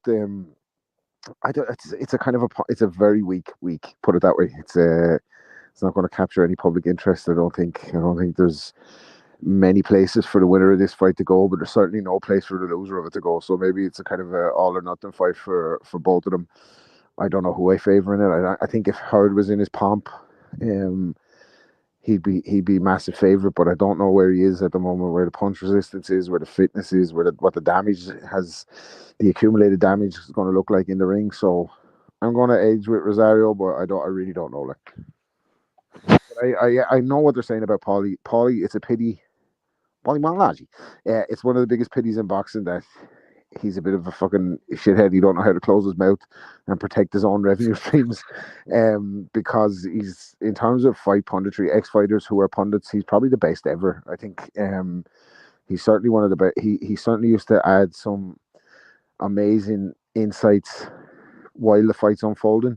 Like, a lot of the time we're subjected to over the years, like, we've had the Adam Smith, we've had the Macklins, we've had Bellew and Frotch, who are like, Frotch is dialing it in, Bellew is a cheerleader. Like, you very rarely get the guy calling the fight as it is while it was unfolding, especially on the major networks. And I think that's where Malignaggi's missed the most. I think he's an excellent pundit, like, and his insights on breaking a fight down in each fighter's attributes and strengths and what's happening as it's happening. I think he's the best in the biz. So that's one plus in pro boxers favor for sure.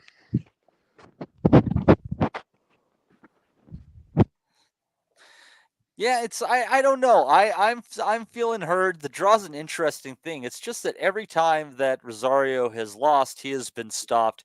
Hurd has only been stopped once, despite the shellings that he's taken. It was for that split lip against Resendez. Obviously Rosario had the good win against Julian Williams, and he lost to Charlo. Lubin had a run of 3 wins against kind of nondescript opposition. Then he lost by stoppage to Mendoza. And then again, he also came back. He was in last year with a 16-9 fighter that he got out of there pretty early. So this is, this is just, it's not, again, there's someone, Rob put it pretty well. There's really no place for the winner to go, and there's definitely no place for the loser to go. But I just feel like this is going to be an entertaining fight that ends by Jarrett Hurd stoppage with a body shot.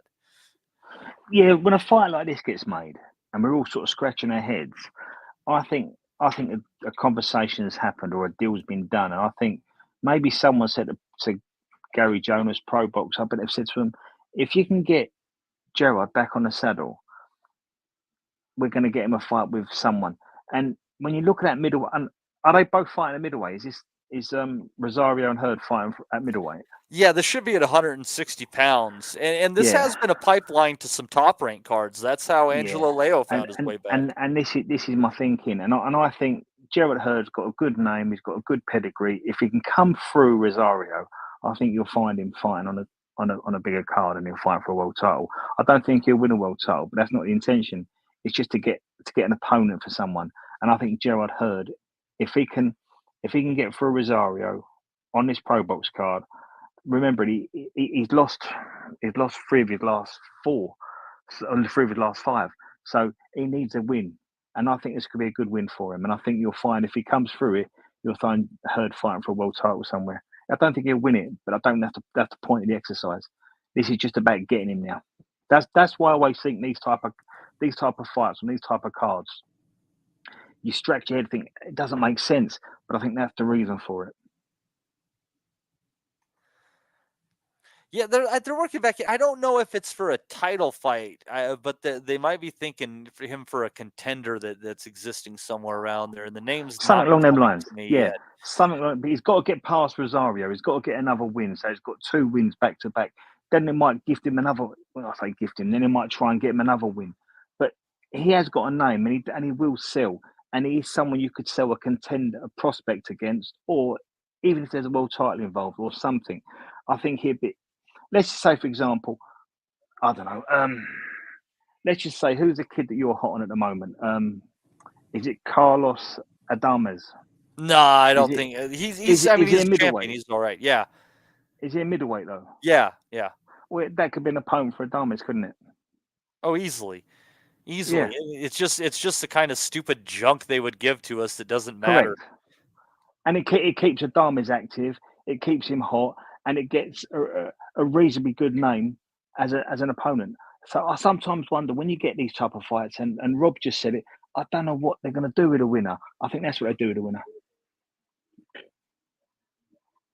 Not a bad shout. And yeah, folks, and that's about kind of what's going on. As I said, we're going to take next week off because there's not a lot shaking. The week after that, we'll be able to preview the Naoya Inoue fight from that'll be from Japan, obviously. That's going to be on that Tuesday, I think. Tuesday, like September 3rd or something of that nature, against TJ Doheny. So as we know, Rob, all of Ireland will be waiting with bated breath. This is going to be like a throwback to when McGuigan fought Eusebio Pedrosa in Loftus Road in 1985. I can't imagine it. It's going to capture the public imagination in the same way. Doheny versus Inoue. It's going to be a bigger legend slaying than McGuigan Pedrosa. Look, I hope Doheny gets out safe. To be honest with you, I hope he doesn't take too much of a beat. I know he's going to go there with supreme confidence and fancy his chances, but we saw that with Fulton and a couple of others that went that way, like Tapales and other guys like who were confident enough and that they were holding their own until they get smashed. Like, and I just can't see. There's no point me previewing this fight. I've given you the preview now. Like it's going to be Inoue by decapitation or within 4 rounds, I'd imagine. Yeah, it's just one of those fights that's kind of sitting around for him, and obviously we'll discuss it more going forward. But as far as Inoue goes at 122. I mean, essentially, you have Sam Goodman and Akhmadaliev, and after that, I struggle. There might be some young up-and-comer, but beyond that, I'm kind of more curious how he might fit in 126 pounds, because I do think he's a guy who's not afraid of going up one more and keep chasing history. So maybe, I mean, I think he's played that down a little bit himself, hasn't he, about moving up anymore? Is there? I know Floyd Mayweather always kind of does the kind of Inoue need to come to America, But is he hurting himself? Is he hurting himself for his earning potential by staying in Japan? Like, should we be seeing Inoue over in America on some bigger cards, or does it even matter? Like, here. I think he'd make less money over here, Rob. Like, he sells those places out. Well, Japan traditionally treat their sports people like fucking megastars, don't they? Like, so he probably is a fucking huge star over here. Over there, it just hasn't kind of crossed over. But I don't know. I feel like globally, the maybe as big as a star as he is in Japan, I think boxing is probably missing out on a potential global superstar by him staying on that side. Like, I'm always kind of, I know I talk about that a lot, but I'm always kind of hopeful that we see those guys that can cross over because it keeps the sport going. You know, that way. Well, he fought once over here, and I thought he fought once over your neck of the woods, too. I mean, not your neck of the woods, but over He in fought in England. the UK before, yeah. I think he did. Mm. Maybe, well, it's top rank, isn't it? So it's going to be what it is. Like. Yeah, and that's but after that, the boxing schedule starts to heat up. But pretty early, we got anyone have any boxing stuff on their mind? We got a little bit of free play here for a couple of minutes. There was a couple of things. I saw Crawford fight floated for Gennady Golovkin, and I don't like it at all. Really? Yeah, I think. Well, I think Golovkin's been up at 68, hasn't he, for a while, and inactive. Like, I don't really see what the benefit is to either of these guys having that fight. There's going to be no title at stake, I'm sure. So maybe it's just internet talk, but I think it was the source that I read was kind of hinted that it was Sergiy Alshik behind it. Like, so I don't know. I don't even know what that'd look like at this stage. Like. Well, and Golovkin had only fought Canelo at 168, actually, Rob. He hadn't been there for a while because right before that he fought Ryota Murata for that 160-pound title. Right, okay. I thought he had a fight before that as well at 68 before that. No? I don't know. We'll see. I think there was some fucking road sweeper that DAZN had him fighting, wasn't there? Let's see. There. Hey, right on. BoxRec actually led me straight to it. That doesn't always happen. Thank you, BoxRec. He fought Murata 160. Right before that, 160. Derevyanchenko at 160. Rolls was at a catch weight. Okay. They were both around 160. Yeah, that was the one I was talking about. Sorry. Yeah, and that was just 163. Everything else was below that. I think Canelo. Yeah, when was the last time Golovkin fought? That was. Canelo was that was September of 2022. So it's going to be 2 years. Out the ring, like, as well. Yeah, I don't know. I don't want to see that fight. I don't like it at all. And then there was a couple of other things. When is the Dubois Joshua fight on? It's one of the Saturdays in I think it might be the 31st of September. That one. I might have that wrong, but it's the end of September, Rob. All right, okay. Well, that's a really interesting fight for me. That one. That's a really big fight. Yeah. It's like big domestic dust up. It's potential for two of them to fucking really kick on with their careers after it. Like, especially if it proves to be a good tear up. And I really don't know which way I'm going on it. I think the improvements Joshua's made under Davison just off fundamentals could probably get him through it. And he might take Dubois out late. But equally, Dubois has that fucking equalizer. Like, and if he can get it off, anything could happen. That's kind of the way I want the fight to go would be if Dubois gets up and off early and it just turns into a fucking slugfest. Like, that's really what I want to see. Like, big crowd, massive event, couple of knockdowns either side. I think it has the potential to deliver as a fight, like, and not be a stinker. Well, I'm nearly sure it's not going to be a stinker. Put it that way. No, I don't think it'll be a stinker. It's the 21st of September, Rob. That one, and it's not too far away. I really am struggling to work out where it's going to go because I think both guys can get to each other. I think both guys have proven that they can be got at, but they can both punch. I don't think Daniel Dubois is world-class puncher, but I don't think AJ is either. But I think they hurt opponents when they're punching in bunches. And I think they're going to get themselves in a situation where they both punch with each other. So this can go either way, any way you want it. I think what will be interesting, though, is the dynamic of Don Charles, because he knows both kids very, very well. And I just wonder if Don Charles might be able to get Dubois to get into Anthony Joshua. I just don't know. It's going to be a really good fight, and I'm with Rob. I don't know what way this one's going to go.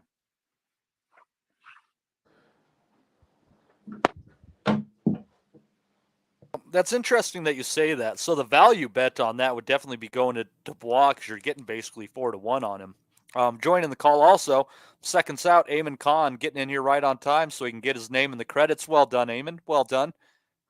Oh, you know me too well, mate. You figured out my game plan.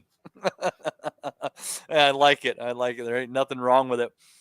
Yeah, I mean, looking ahead, I guess the only thing we could say let's see what you guys think are some interesting odds here of anything coming up. I'm just seeing if there's anything as far as some value going on here. Berlanga's paying about 15-2 against Canelo to win. I don't think there's much there. What's Canelo by just out of interest, Matty? You would have to wager $16 to win one. Yeah, that's a safer bet, though, isn't it? Because Berlanga don't beat Canelo. No. So you're saying there's a chance? Well, even the sun shines on a dog's ass, right, Rob? For sure. Tyler Denny 9-2 against Hamza Shiraz. I don't know if he's enough of a puncher to make it happen, but I think he could. His style could give him some fits, though. No, Shiraz beats Denny. Yeah, let's see here. Liam Smith is it's better. I do better with doing the fractions with the underdog. Josh Kelly's paying about 5-4 against Liam Smith. I think Smith is done. I kind of like Kelly as the underdog in that one. I'm looking at this card. That's not a bad show. That's not a bad show. It's a brilliant card. This is a brilliant card. Yeah, then also on that, this is all on the Joshua card. Joshua Boazzi, Joshua against Willie Hutchinson. Hutchinson paying about 2-1 as the underdog. Kachi and Warrington on there. Warrington also about 2-1, and as I said, Dubois is just under paying 4-1 as the underdog on that one. What underdogs do you guys like best? Do you like any of them? I think Willie Hutchinson is probably the most favourite underdog of the lot. I like Kelly to beat Liam Smith. Yeah, I'm feeling that one.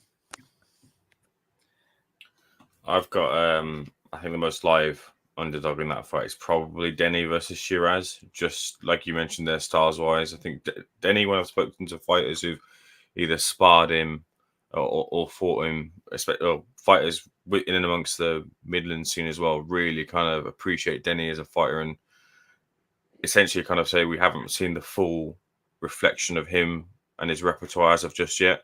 And this is a fighter in Hamza Shiraz who I think he knows about what his style is and how he'll operate with success and the way he's going to win fights. But I don't think he's quite yet had that experience, nor has Denny really either.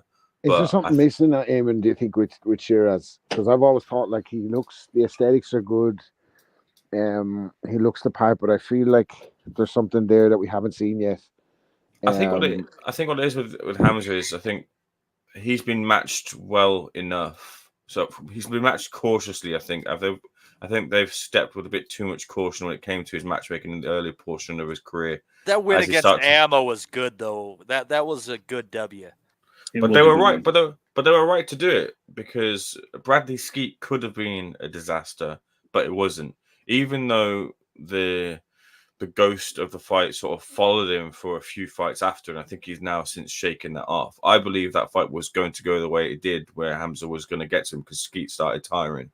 But then he had the fight with Torres, and I think, if I remember it correctly, Shiraz had him down, but then Shiraz went to gung-ho and then ended up being on the canvas himself, and then went on to finish the fight. And I think his handlers or people around him recognize at that point in his career, look, we've got to make sure we don't kill the goose here, who could be the one to take the baton from an Amir Khan and kind of fly the flag for this demographic. And also, as now it is, and he stands to be very well likened within the Saudi region. This is a guy who could really spin a lot of money for himself and his team because he's very well liked over in Saudi Arabia.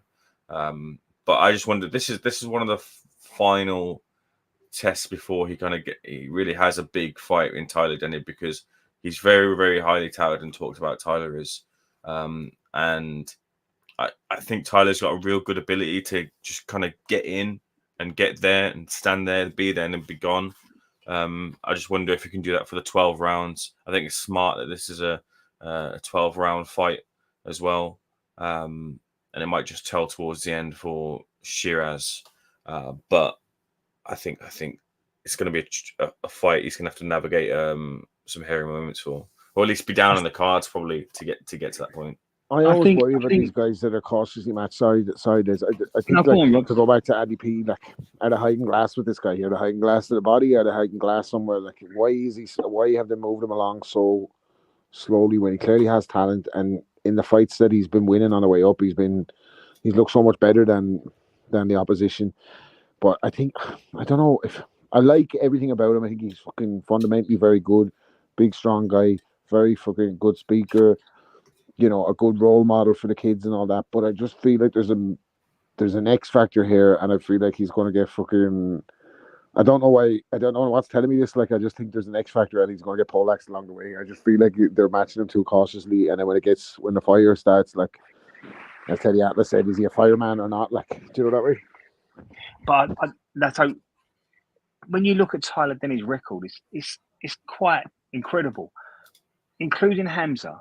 His last 10 opponents, 8 of them have been unbeaten. He's on a hell of a run. It's unbelievable what he's done. And here's another thing. He's not even a puncher. Of the 19 wins, he's only stopped one of them. Like, and that's the problem I think he's going to find himself with. I totally agree with Rob. I've said it on this pod. They've moved Hamza slowly for a reason. And I agree with Ames. The Bradley Skeet thing hung over Hamza for a while. I don't know if he was fragile. I don't know if they was a bit concerned about him. I don't know if there's something in camp they've seen to hold him back a bit. But he is here now, and I think this is a brilliant bit of matchmaking. I think Tyler, who I'm a fan of, I think he'll press, he'll come to fight, but ultimately, I think Hamza hits too hard, and Tyler's going to be there, and I think that's what's going to cost him. And I think this is a perfect bit of matchmaking because I think Hamza's ready for Tyler. Yeah, just to give you a little thread on the idea of caution here. He is and does work with. I believe it's his manager. Is I think he's uncle to Amir Khan. So I think having worked with Amir in the past, and Amir obviously had that real big pitfall early in his career. I think that's probably a little bit of what's kind of crossed over into Hamza's career. Not to say that he has the attributes of Amir Khan or has that fragility, but to say that they've learned from those mistakes and don't want to make them again with Hamza. Also, Ames, without revealing anything personal, because sometimes this can be a reason for people's sort of slow progression. Has he got a revenue stream outside of boxing without being too personal? I'm not aware if he does. Okay. As far as I know, he doesn't. I don't think he has any other businesses. Boxing is his business. And as far as I'm aware as well, like he puts a lot into these camps. Like these aren't funded by anyone other than himself, and he's the one who's shelling out the money to be over in America to get the sparring to pour everything into this. So I think that's a good sign. I like guys that travel to spar. Like I think that's a good idea. Yeah, it's impressive. Yeah. So this is a guy who's fully in on this, and the rewards there far outweigh the risk at the moment because of what he could end up receiving because of the Saudi scene right now. I'll tell you what I'm thinking. I think Denny will give him fits. I think he absolutely will. He might even be ahead on the fight, but I think he's going to eventually kind of get found out. And if Shiraz has enough of a motor to be able to keep his legs to throw the shot, I think he's going to catch Denny with an uppercut coming in. And those uppercuts that he throws, it's those, they're dangerous punches to throw when you're a big, tall guy. Cause someone parries it and comes over the top, you're going down on your ass. But he throws them hard, and he gets a lot of leverage coming from underneath on those things. The other one as well is, I don't know if Rob might be able to fill in a little bit here, but I knew that Wellings followed Kachi quite a bit. I just wonder, I can't remember who you said was the favorite in that fight, but Warrington has obviously Kachi being the favorite, or Warrington coming in, is more experienced fighter here, but he was taking a lot of punches in the latter portion of his career. You just wonder with Kachi that he was one of those fighters that Wellings would say, you never knew whether his heart was in it and whether he really wanted it. And I just wonder if he's had his moment now and is kind of ready to let it go. And maybe Josh might be the benefactor of that. I don't know that to be the case, but when you hear the sort of things that Wellings used to say about Kachi and the potential he had, well, now he's sort of realized that. Is that potential that he's realized his ceiling in this fight? I don't know, like it's the IBO World Title you want a version of it, isn't it? Like I think if that was where you were going to draw the line for yourself. No, he beat Cordina, didn't he? He beat Cordina. Oh yeah. So it was So who did I see Cordina for? They were going to line up for Shakur Stevenson, wasn't it? But anyway, that's right. Yeah.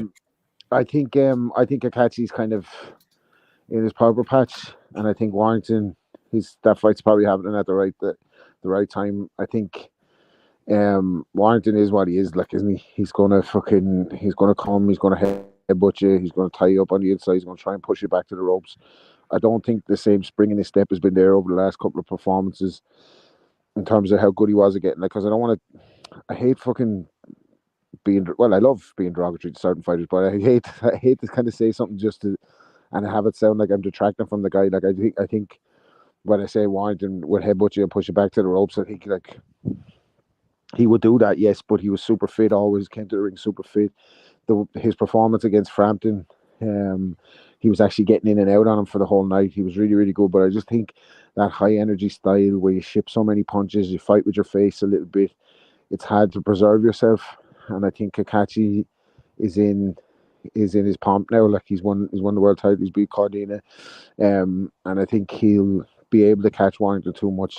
I just think he'll have too many opportunities to do damage to him, and I think he might get a late stoppage here. He might get a late stoppage. I think there's only so many times you can go to the well with Warrington style, and I've been saying for kind of 4 years. I think the end is near at any time, that way. So, I think this could be the night where maybe Warrington says goodbye. Well, how do you look at the Alberto Lopez fight with Warrington now that Lopez has lost, just in the way that it was a close fight between the two, and if Warrington had, maybe been a bit more decisive in a couple of rounds, he might have won that fight. Yeah, definitely. Like I think it was a close fight, like, but it's like there's been a couple of those Mexican guys that come over and fucking upset the apple cart. Like and then they go and lose the fight. You don't know how seriously they're taking it on the fight that the next time they lose. That way. Like, so I don't know like what the training camp is or what the guys any insights into his preparation or anything. I know Warrington and his dad and everything put everything into preparation. They do a lot of kind of like it's high intensity style he has, like, isn't it? So you got to be like super fit to go and fight like that for 12 rounds. And I just think with all the camps and all the training camps, all the sparring and all the kind of tough fights that he's been in, just it's harder to do that as you go up the years. And I just think there might be certain opportunities for Kachi to capitalize on the night, like, but again, that's not taking anything away from Warrington. He's been brilliant entertainment, and he's never in a bad fight, like absolutely never in a bad fight. He always comes to fight, comes to have a war, and really, really good. He seems like a really decent lad as well, like, so. I just want to say as well, Matty, I think with respect to both fighters as well too, this Chamberlain versus Padley fight really kind of sticks out, a fight that doesn't fit the other fights on this card. It's sort of like the first let down fight on the card of these Saudi cards, which kind of been built as being really deep kind of set cards. Chamberlain versus Padley really sticks out as to be not like the others, just little kind of. I feel like it's probably a tick over fight because they must have something big planned for Chamberlain in a card coming, like 4 months down the road or something. I just thought, like, with so many fighters want to get on these cards and want to take opportunities, the matchmaking here or perceived matchmaking for me, I don't know, this could be an absolute barn burner, but and Chamberlain does fight in that sort of style where he's looking to kind of get his opponents out of there. This one just doesn't fit the bill of the others. I have a serious issue with Kachi against Warrington. Here's your pop quiz. In his last 5 fights, how many wins does Josh Warrington have? And who did One. Who did he beat? Martinez. Yep. He beat old Kiko after a loss and a draw with Mauricio Lara. Somehow he got a chance at the IBF, and then he lost to Lopez, and then he lost to Lee Wood.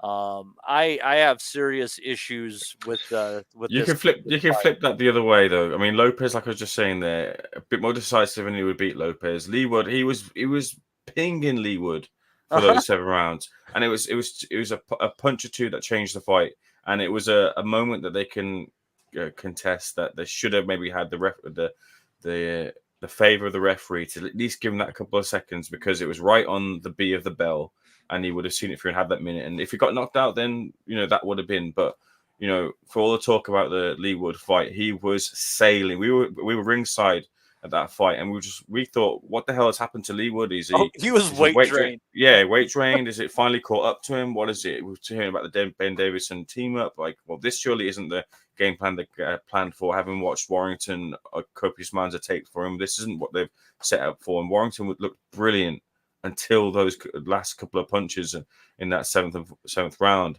If Warrington will kick himself for that fight in the way that ended, because much like Conlon would have kicked himself for the way his fight with Lee Wood ended. It doesn't. I don't think Warrington's record looks as bad as you remember the fights, because when you think of Warrington, you remember how open he is. Sure, that has probably caught up to him with the Lee Wood fight to a degree, and he's stepping up to super featherweight, and this is a guy who looks real kind of in his pump right now. But I still feel Warrington can turn this around. It'd be unbelievable if he if you don't write him off, like you said, he has this big fight experience. He's been under the lights so many times, like massive crowd support and massive following at home in Leeds, So yeah, you could see it for sure. Like, you could. I'm not saying like it's a shoe in for Kachi. I just think Kachi, this fight's happening at the right time for him. Like, because I always thought there was an expiry date on Warrington style anyway, and I kind of thought that the Wood fight was going to show that. But like you said, he was winning every second. But that's Lee Wood, like, isn't it? You can be winning every second of the fight against somebody who has that fucking dynamite in his hand, like. And just another reason I want to say, guys, that like I'm against this fight and Warrington getting it in general. Let's go to his last 4 fights, and I'll work my way up here. I'll take out some random, statements from BoxRec. Lara cut over the left eye in the second by an accidental head clash. Martinez cut over both eyes and on the forehead. Lopez cut over the left eye in the second round by an accidental head clash. Wood cut over the right eye by a punch in the fourth. Maybe. I'm just saying. He's won more headers than Yapstam, hasn't he? He's a dirty fighter who's on a hell of a fucking bad streak right now. Like, I'm not a fan of him getting another opportunity. It really irks me. And like when he beat that version of Kiko that he beat, like, fuck me. I remember the night Kiko knocked out Bernard Dunn. It was so funny, man. I was in the dressing room with Andy Lee and Manny and the lads boxing a silent bingo there for the fucking whoever's going to fucking say that in the comments. But I was there anyway. And Brian Peters comes into the dressing room. I think Andy had beaten Kieran Healy or someone, knocked someone out in Dublin. And I got into the ring and everything. I was back in the dressing room, and Brian Peters comes running into the dressing room and he's like, Manny, make sure you come out to see us doing our stuff, right? And Manny's like, doing our stuff? Like, they're playing Sweet Caroline. That's where that came from, by the way. Playing Sweet Caroline as Brother Doug comes to the ring, and the whole fucking Dublin is out singing the fucking Sweet Caroline and the whole So I go to leave the dressing room, I go back to my seat, and the security are like, you can't fucking go that way. Like, the fighters are coming to the ring. So as that happened, Kiko Martinez went to fucking walk to the ring, cool as a breeze, not bothered with anything, like just fucking totally focused, shaking his head, doing the neck warm up and everything. Only a little guy, like, he breezes past me. So while I'm going around to my seat, is in the 3 Arena, as it's known now, it used to be called a Point. And as I'm going back around to my seat, someone called me and was like, they were looking at the highlights of Kiko on the TV in the warm up, because that fight was made by Brian Peters because we're about to shut down the arena, right? The Point, for renovations and turn it to the 3 Arena. And Bernard Dunn at the time could have sold out the 3 Arena, taking a piss in a cup. Like, he fucking sold it out fighting a Norwegian and a Kazakhstani after beating the Ingle fighter to win the European title. I can't remember the guy's name. Des will remember him. I can't remember him now at the moment, his name, but Peters was forced in the fight with Kiko, making Bernard mandatory. I think Kiko was mandatory for the European champion. That's what it was. It wasn't even a world title. It was the European title. And everyone was like, that's a bit of a dodgy move. Like, Kiko Martinez is dangerous. But they were showing his highlight reel on Irish TV. And he was knocking out everyone. And someone called me and was like, Dunn's not getting out of the first round because Dunn hadn't been known like that. He was a bit chinny, like in certain circumstances in this national stadium. Different times he was holding on like he'd been tagged, so he had his vulnerabilities, even though he was brilliant at getting in and out. And someone called me, was like, he's not getting out of the first round, and I was like, I know, he'd be grand. Like, so I came around to my seat, and basically, as I was sitting down, Bernard Dunn was getting counted out. It was fucking Kiko absolutely splattered him. The whole crowd was just fucking stunned. Like, it was one of those ones where you kind of had to be there. But yeah, that's a long time ago. I'm saying all that around the houses to say that was a long time ago. It was a long time ago. Was it Ishan Pickering, Rob? Ishan Pickering, that was the one. He nicked the decision on him. Good fighter, Ishan Pickering, really good fighter. Come from Newark. I think if I could just throw my bit into this, Matty. I mean, Josh, I see it the same way Rob does. I'm bang on with that.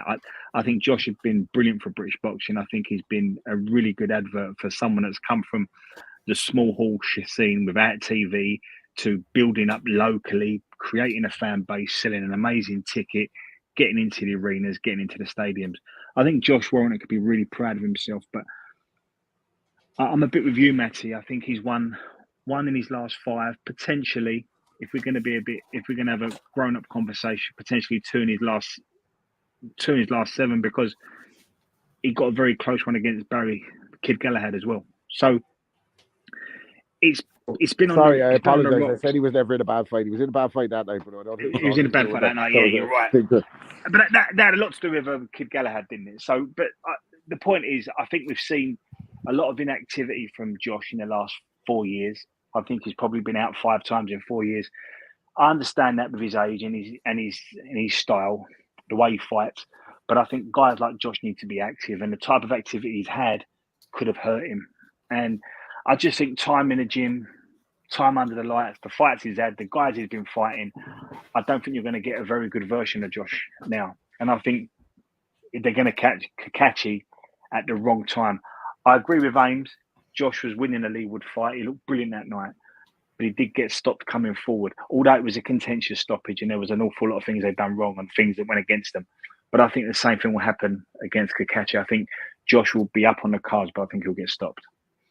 Just to add again to the mix too, I don't see Kachi as being this vicious, puncher either. I think the Cordina win might, I can't believe I'm going to say this, but might slightly flatter him if you contextualize some of the conversation and whispers surrounding that team.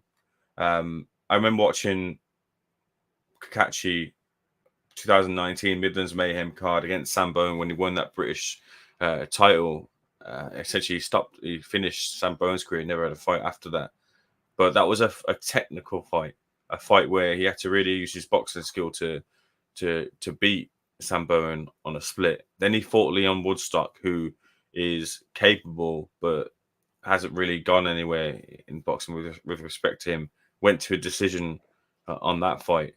Those are the 2 fights I've really kind of been and seen him, and I've never seen him as that lethal puncher. He's got a dig on him for sure, but not anything that I would fear for Josh to be able to hold in this fight with Kachi.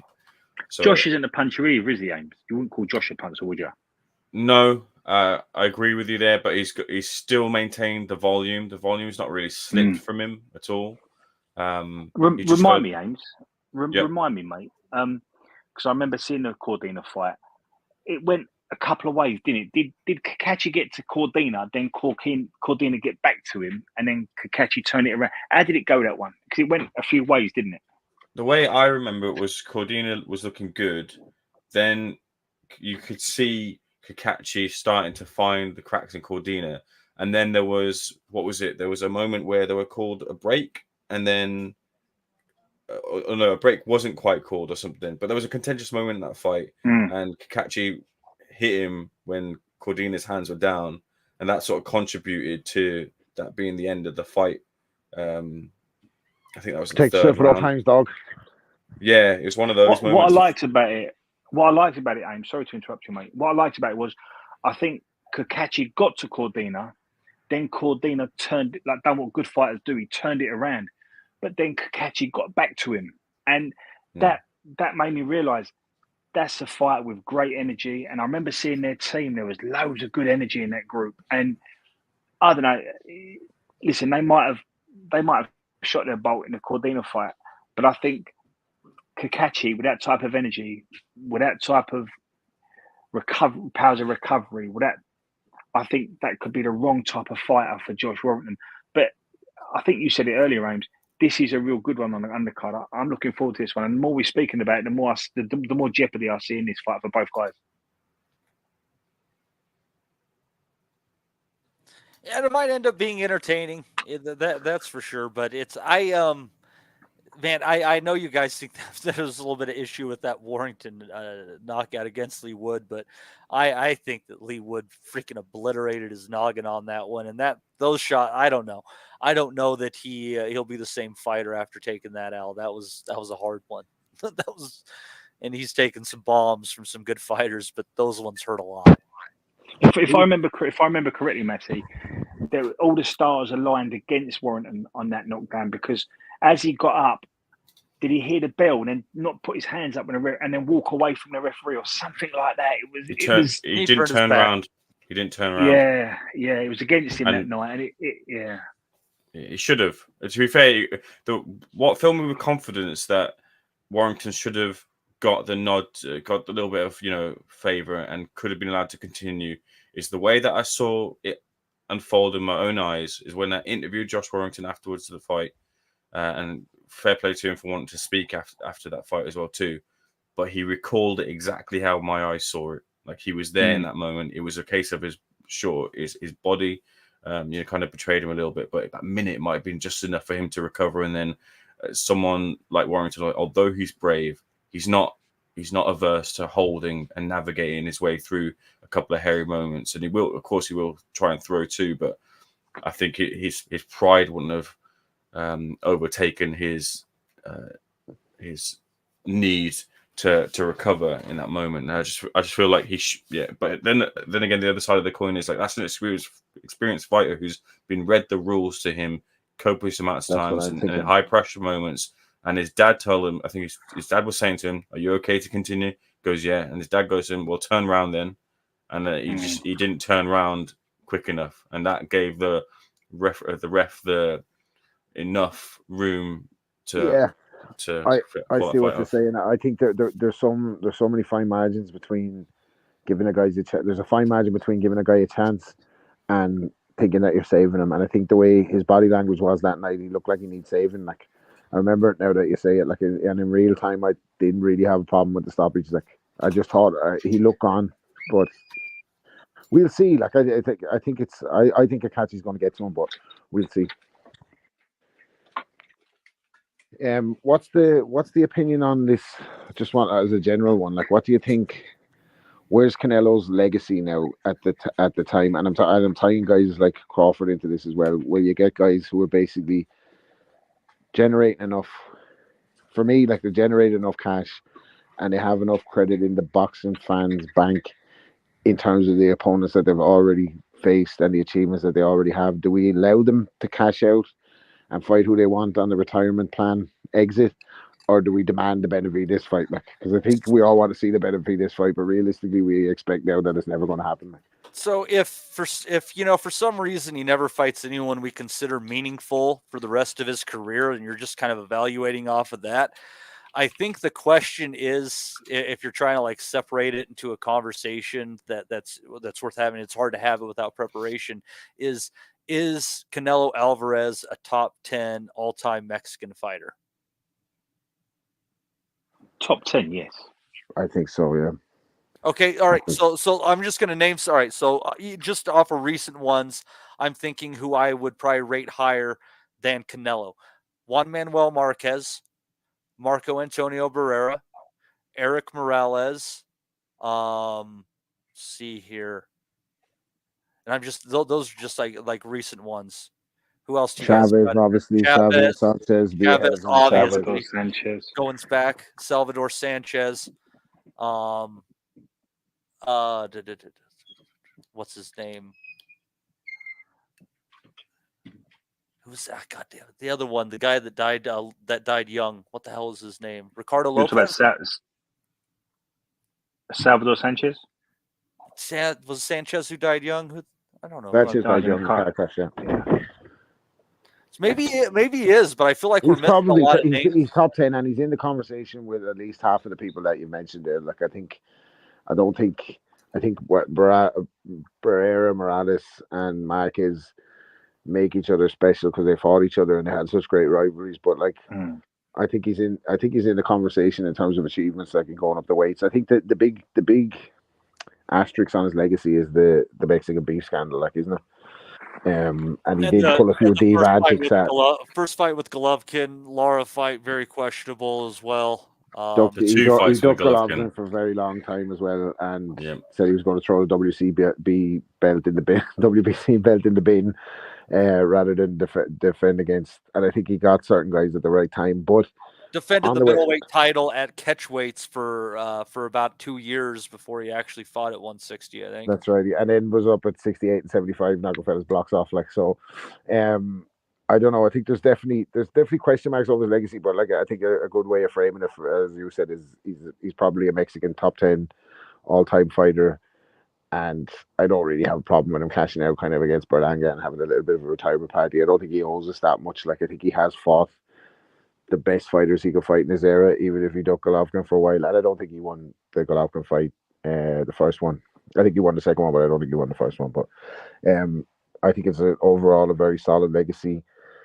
And when Canelo leaves the sport, like, it's going to be hard to replace him in terms of star power. Like, Matty, I think you've got somewhere between 5 and 10 Mexican great of all time, and I think we find it very hard to identify or throw Canelo in with the real greats that we talk about in Sanchez, Chavez, Marquez, Morales, Barrera. There's your top 5. Because there's such disparity between the weights. And I think what we tend to do with Canelo, although he's born in LA, we tend to look at Canelo and measure him against people like Oscar. And I think if you look at someone like Oscar, who's very, very current, recent, he's relevant in boxing today, they've got to link them to, and they're always spatting. I think if you compare the average Mexican boxing fan looks at Canelo and might say, we want to see you do what Oscar did. Although Oscar although he was born in America, he's also a Mexican, isn't he? So I think a lot of Mexican boxing fans that are current would say, we want to see Canelo do what Oscar did. And if you look at Oscar, it's a guy that fought Chavez, Gonzalez, Pernell Whitaker, Camacho, Riviera, a prime Ike Quartet, a prime Trinidad, prime Mosley. He went up and fought Bernard Hopkins, he fought Manny. And I think that's what Mexican boxing fans, you can speak more to it than me because you're over there, but I think that's what Mexican boxing fans want to see from Canelo. And that's just not what Canelo's doing. He's not doing what Oscar did. Yeah, it's he's made a good career for himself. The fans love him. He took the torch. I am going to say, guys, back on the subject of fighters who might be ahead of him. Yes, I was thinking correctly of Ricardo Lopez, who retired at a record of 51-0-1. He was a 2-division champion at a minimum and 108 pounds. Interesting fact about him, his final fight in 2001 was also the final bout as a referee for Arthur Mercanti. But I don't know. There's a few fighters in there. And it's tough because when you're dealing with Mexican fighters, you don't have a whole lot that are in the higher weight classes. You know, Canelo Canelo, I think, was the first Mexican super middleweight champion, perhaps. Yep. I think Matty, for me, like, Canelo's got a real opportunity here to kind of underscore his own legacy in this last however many years left, or however many fights left is in his career. That you can have the fights with Munguia because those are the ones that have been talked about. And Munguia's been groomed into this position to be one of these type of fights and be potentially someone that can take the mantle over from Canelo. He proves that he's for now not to be that guy. But then when your MO in this close of Canelo's career, when he said himself, like, I'm not interested in these type of fights, I'm interested in challenges, things that get me up for the fight, but then you're kind of quite open to dying out on a fighter like Edgar Berlanga, who's not proven to be at that level or even had that type of fight to really be in that contention, although he's worked himself into that position. You go against what you're saying here. What he can do and real underscore that legacy is if he is to, and he suffers from the fact that there just aren't those fighters at the weight that he's at right now that are ready and can really, really capture the imagination of boxing fans. But what might do is if he sees what the lay of the land is after, if he sees what the lay of the land is after the undisputed light heavyweight title fight between Beterbiev and Bivol, and if the belts scatter, if the belts fragment, he goes up and picks up a couple of light heavyweight belts and has some good fights there, and tries to, as I think Beterbiev will come through that fight against Bivol, then go fight Beterbiev for a couple of those belts, all of those belts, and see if you can beat Beterbiev. And then that's your curtain call on your career, but not fights like Berlanga and Mbilli and anyone else who's hanging around at super middle, because they're just aren't there. You're like the Hunger Games or something. You want Canelo to fight Beterbiev, you want him to die. What the fuck? What's the difference between fighting Beterbiev and fighting Bivol? Really, like, Bivol beat the shit out of him, and Beterbiev was probably more dangerous. Bivol beat him, sure, but the scorecards reflected enough of a close fight where he could have got the nod on another night, and that's enough for Canelo to go and throw himself into that fight, because that's the trade-off for getting the legacy part that we're talking about. Even though it might not be a clear decisive victory. He started at 47, didn't he? Like, so. And there was times where, like you said, he fought at middleweight catchweights for fucking 2 years because they said he wasn't big enough to fight at middleweight. Like, I don't know. I think 75 with Beterbiev and on your 1 foot out. Like, there's no way it'd ever happen. Like, but I know what you're saying. That would be the one to kind of put him down from a gladiatorial point of view that he fight anybody. But it's just, I think Beterbiev versus Canelo would be a horror show. Like, I'd say the difference is that Beterbiev has found such trouble finding resistance with humans that he's resorted to punching walls. I think Bivol's got like a 50% KO ratio, and I think what's Beterbiev like 99.9%. 100. I think one of right. So Ames is old school. What's the difference between? But I get it. Bivol Beterbiev is a really interesting fight stylistically, but I think. I go back to Rob's point. Do you like the Hunger Games? I think to put Canelo and Beterbiev would be stylistically all wrong for Canelo. I mean, it's like Ray Leonard picking Donny Lalonde. You do have to pick them when you go up to them sort of weights. I personally think that I'm agreeing with Ames in that I don't want to see him hanging around picking up middles that have gone to the super middle. I don't want to see him doing that. I think the natural fight for Canelo is a Benavidez. It's what we all want. And I think if he had the Benavidez fight, win or lose, I think Canelo's legacy would be even more cemented than what it's going to be. Yeah, if you look at Canelo's resume, it's really hard to argue against it. He's been a brilliant fighter that's come across 3 or 4 weights and fought the very best in the Triple Gs and the Bivols. Don't underwrite Caleb Plant, who was a world champion going in. He's fought Charlo. A lot of Billy people Joe stopped him. Billy Joe was undefeated. Yeah, Billy Joe, undefeated, world champion. He fought Munguia. He fought Kovalev. Forget what version of Kovalev he fought. He still fought Kovalev. Oscar fought a certain version of Chavez. Yeah, Lara, you got Angulo, it. Yeah. Kirkland at first 54. Fuck me. Like. So he's done his bit. We just want to see him put the full stop on the end of his career now. And I think Benavidez would do that. As boxing fans, are we asking a lot? Probably. But we give a lot too. And Canelo's had an awful lot out of boxing. I think this would be a perfect fight for us and for the game if Canelo fought Benavidez. Well, he priced himself out of it with his excellency, didn't he? Like he made a statement to say like that he offered him a serious amount of bread, and Canelo came back and wanted even more. Like, so he wasn't serious about making that fight, like, because it could have been made. So I think we're accepting that he's going to retire with Berlanga and maybe one other, like, and a big fight back in Mexico probably to cruise out. Yeah, I agree with that. Right on. Well, that was some excellent conversation that got us to the 2.5 hour mark today. That's fantastic. Thanks, Rob. I appreciate you coming on and contributing to the. Actually, I tell you what, this is how much of a nerd I am. Des mentioned Donnie Lalonde and Ray Leonard. I just watched that like 2 days ago. Oh, fantastic! 1989. Yeah. I have a friend of mine that I used to work for. He's in the clothing business, and he was at that fight. It was in the parking lot of Caesar's Palace.